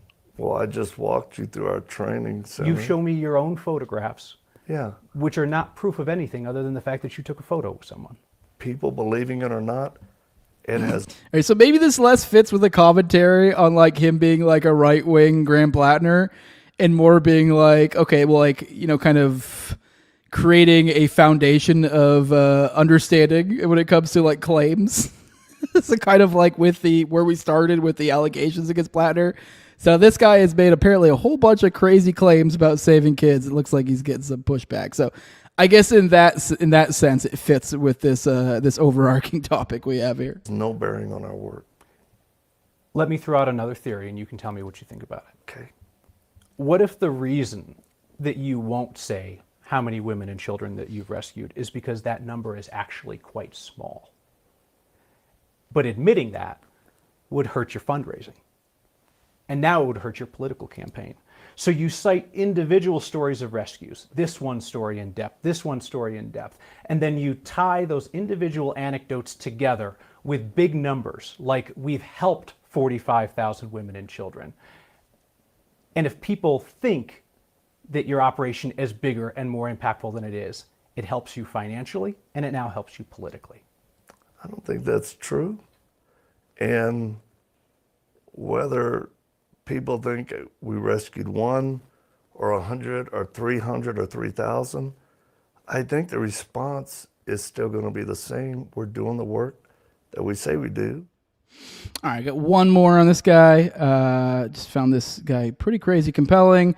Apparently he's also claimed to have been forced to kill a man at age 7. So let's check out this claim. Keep in mind, this is a guy running. He's a front runner of the GOP. Just to look back at this, apparently he's the front. I did not realize he's literally the leading.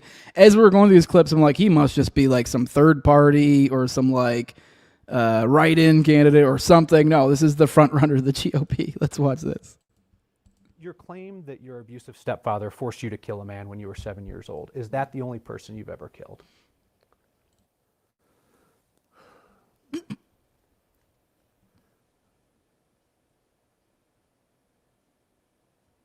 Well, I would say. I love that. That's great. I don't know if it's true or not, or if he did kill people, but that's the same vibe as the Peter Thiel when he's asked if humanity needs to survive. It's a crazy long pause. Let's keep going. As a child, yes, I mean without question. But I've been in other situations where, possibly people or persons died as a result of me defending myself in other countries. Do you think that you've killed people as an adult? Does it matter? Yeah, I'd kind say of so. matters. Why? Like, killing somebody is a pretty weighty thing. If someone's trying to kill you or you're in combat? It's still a weighty thing to take somebody else's life. I mean, it could be self-defense, it could be justified, but it's still a weighty thing. So I'm just asking you, how many people have you killed? Well, if I did, I wouldn't be telling a reporter sitting here in my training center. How about voters? Would you tell voters? There's no need. I don't think that's important. It's actually kind of, it's an odd question to me. Because you actually talk about the idea of killing people with some frequency, and why it's a necessary thing to do, killing people. You said on NRA TV in 2017, now a lot of them just got to be killed. I've had them shoot at me and I had to shoot back. There's a time and place to eliminate the enemy, and you have to. You said on Jeff Lerner's podcast in 2025, some people have to get killed. Some people have to die. But it's an odd question to ask you how many people you've killed. Yes. You claim that you once called in a U.S. military airstrike that killed 70 ISIS fighters. I didn't realize that civilians could essentially facilitate military airstrikes. Could you walk me through how that worked? No. Okay, this guy is insane. I am very compelled by this guy right now. Apparently he served 3 years in the Marine Corps, because I was curious, because all these claims of killing people. So I guess it was after the 83 Beirut barracks bombings. So just to give you an idea of when. So it was after that. So it was late 80s, early or before the night. So in the late 80s, which what do we even have going on in the late 80s? I mean, I know we had stuff going on, but it wasn't anything like what we got going on now that I can recall. I know that was pre-post. I don't know. Am I missing something? What was going on in the 80s? We had shortly after that the Gulf War stuff. I remember what was before that. Vietnam was like 70s. All right, whatever. Anyway, it was just kind of the idea of like, oh, I've killed people, and this like kind of this mythos that he's created around him, like makes you think that he would kind of be like a Graham Platner, and that like, oh, this guy was a military contractor and this and that or something. Okay. Yeah, this is wild. What is this? Apparently there's crazy discrepancies between his stuff and when you get to his military history. I mean, I was just Googling as we were playing that clip, because I was just like, holy shit, this guy. I guess he has an empire of martial arts, MLM vitamins, pseudo sex trafficking rescue rings. Apparently has touted military problems as well. Apparently said he got the name Thumper in the Marines because he fought so often from 3 years in the Marines. Okay. Oh yeah, this is ridiculous. He said back in he's been on the scene for a while, I guess. Told Leslie Wilcox in an extended 2015 interview that he was facing serious brig time, was facing a court-martial in his last year of the Marines. Around that time, according to Victor, his father, Karl Marx, his dad's really Karl Marx, sent him a letter and wanted to reconnect with him. Due to questions surrounding his service, he released a copy of DD-214 in November 2025. Shows his last name is Kennedy, a last name Marx never went by. Victor Marx claims he used the name Kennedy versus Marx to shield his public persona, which makes no sense at all, since he did not yet enjoy the public persona he created at the time of his military service. Yeah, that doesn't. Taking his stolen valor further, he sent out a series of fundraising mail between January and April 2025 that lists him as a retired Marine, which he is not. I mean, he only did 3 years, is what we saw, which I don't even think that's, I mean, maybe in the Marines back in the 80s they had 3-year enlistments, but like that almost sounds like you, I don't know, maybe got the boot or somehow left early. So yeah, but retired Marine, be somebody who did 20 years. So anyways, this guy is wild. All right, with that, I guess let's roll to the chat. That's all we got for today. Say hello, say goodbye one last time to all you beautiful people. Damn, I spent a lot of time in that, huh? Man, we spent a lot of time talking about the Graham Platner story. So this is why I didn't even bother trying to even think about perhaps going to the next segment. So sorry about that. All right, let's go to the chat. Say hello. As we're getting out of here, as we're finishing up today, make sure you hit that like button. And then I do have a fun outro for you guys you'll probably like. Let me see. John Black says Jose will definitely slip up and not use the word grape. He'll end up saying the R word. I would never say retarded. John Black says, I'll be honest, the mudslinging during campaign is weird, but the same amount of evidence that our current government politicians are PDF files. Exactly. Fire Pixie says, sounds like Jose has a crush on Graham. Apologize harder. He does have a pretty sick mustache. That mustache does crush. John Black says, I watch a podcast where there's an episode named I'm Not a Raper. I believe it's I'm So Not a Raper. It's actually pretty okay. Yeah, that was a pretty good one. There is literally a stream. You can go, if you have, depending on what platform you're watching or listening to this on, you might be able to search, depending on which one it is. If you type in raper, there is an episode called I'm So Not a Raper. That was responding to Richard Booth accusing me of saying I you know what? That's actually funny. You know that you mentioned it. I guess there's technically more. There's more evidence that I'm a raper, or there's less evidence that I'm a raper than Graham Platner. But we're like in the general same vicinity of evidence, like give or take. Like we're in the margin of error between my accusations and his. So like. I can never run. Not that I want to. Politics is fake and gay, but I can never run for political office because Richard Booth accused me of divulging a rape to him, which I didn't. So like, I don't know where the fuck he got that from, but like, I guess just a flagrant lie. I don't even know if you could like misinterpret something I said. I never even said something close to that, but. So yeah, that is a thing that happened. So that is a fun recollection. I didn't even think about that. So like, even more to the point of how ridiculous world we're in. Now, to be fair, I guess Booth did not claim that I raped him. So there's actually still a good, actually not even margin of error, but still, like we're still on the same level, on the same playing field of they're both being accusations. Her accusations are more legit in the sense that they're directly from her. So, but yeah, I have also been accused. Matzo Balls says, cannot possibly believe all women because half of them are in fact retarded clout farmers, probably over half in the USA. Yeah, I might be pushing, but a lot, especially when public figures are involved. Saying any therapist worth their salt would guide someone to reporting an incident immediately upon hearing about it, not 5 years later.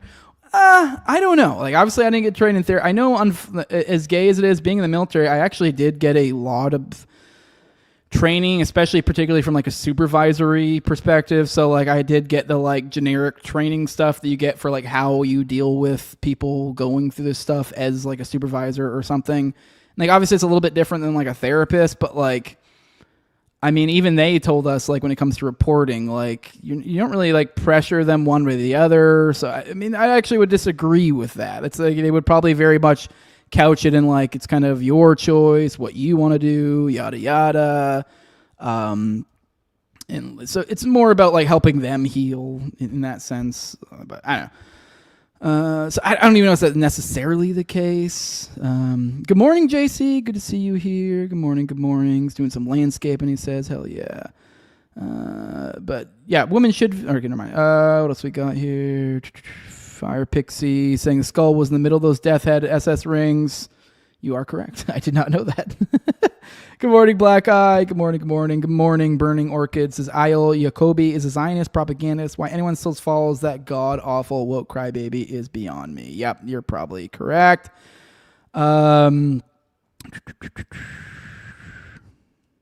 the fuck? Who are you talking about, Black Eye? You said he's creepy as fuck.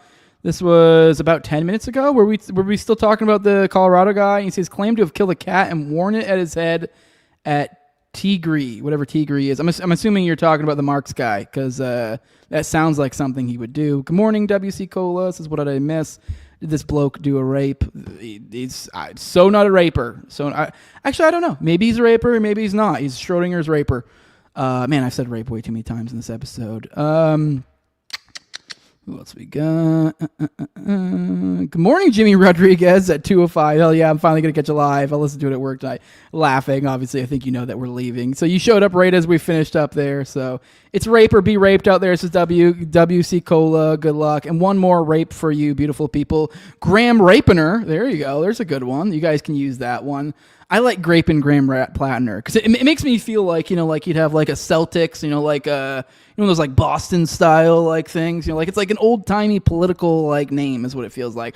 Oh, and it's Grapin Graham Platner, like that's what it feels like to me. So I like it. Grapin Graham Platner. So you guys feel free to take that one. I think it's ready for the big time. Take it, run that branding, it'll work. But with that, guys, show up tonight, 9:30 p.m. Eastern. Me and Austin returning, riding once again. The Schizo Bros ride once again at Already Dead at 9:30 p.m. Eastern tonight on Tuesdays. So be sure to be there live every week. Forget about last week. That was an aberration. That didn't happen last Tuesday. Just a blip in the time stream, just disappeared. Every single Tuesday, we do Already Dead at 9:30 p.m. Eastern, and we'll see you there tonight. If you like this show, be sure to hit that like button, subscribe, comment, 5-star review, iTunes, Spotify. You can also find the show on YouTube, Rumble, and all the major audio podcatchers. And on Twitter. On Twitter, that's at Tower Gang Jose. Everywhere else, it's the No Way Jose podcast. And if you want to support the show the best way you can do that with money over at patreon.com/NoWayJose2020. And you're in the top left-hand corner, I'm smacking that box right there, a little QR code right there. Takes you to the same place if you find that to be more convenient. And over there at the low level of $2, you get access to a whole host of perks. I do about 1 to 2 episodes per week. Keep 3 to 4 behind the paywall at any given time. Give you guys access to the ad-free RSS feed. Give you guys access to Telegram, the pre-show, the post-show, and video calls on me and Austin's weekly live call show, Already Dead, which is on Tuesdays at 9:30 p.m. Eastern. Also give you guys a big shout-out. The highest level of my Patreon is a big thank you for their support. My previous coach and Tower Gang, at Learn Toad, also at Brigade D's, at ZOVRCK, at _InvitZeal, Tim Tell, at John Klebel, big fan of the show tournament, at Wayne Tackles, Merica for Kids, No Free Lunch, Jack, Mark Vestibule, Jacob Undergrad, Big Will Anarchy Podcast, and Jacob Black, you beautiful, or John Black, I mixed up your name. John Black, you beautiful bastard. And with that, guys, on our way out, and kind of continuing, we started the show off talking about the 4th, the birthday of the United States. Well, over the weekend, over the 4th, over the 250th birthday, there was a social media trend that I found to be quite beautiful of people celebrating Independence Day by lighting a certain diametrically opposed entity to the ideals of America, lighting its the cloth that tends to symbolize it, but it's they're lighting the Israeli the flag on fire. That's what they're doing. So enjoy this, beautiful Americans coming together to light American or Israeli flags on fire. Here you go.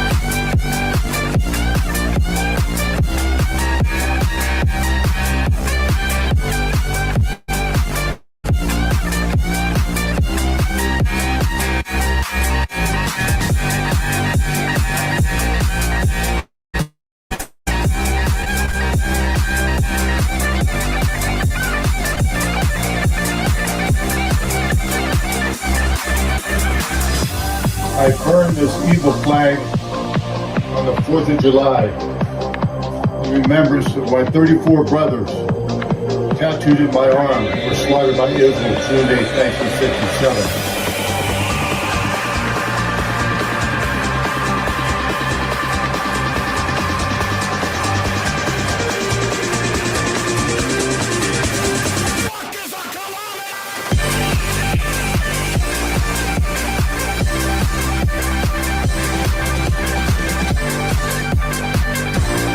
Did you know between 1765 and 1776, the British were involved in over 7 overseas conflicts that they were taxing us on at the same time?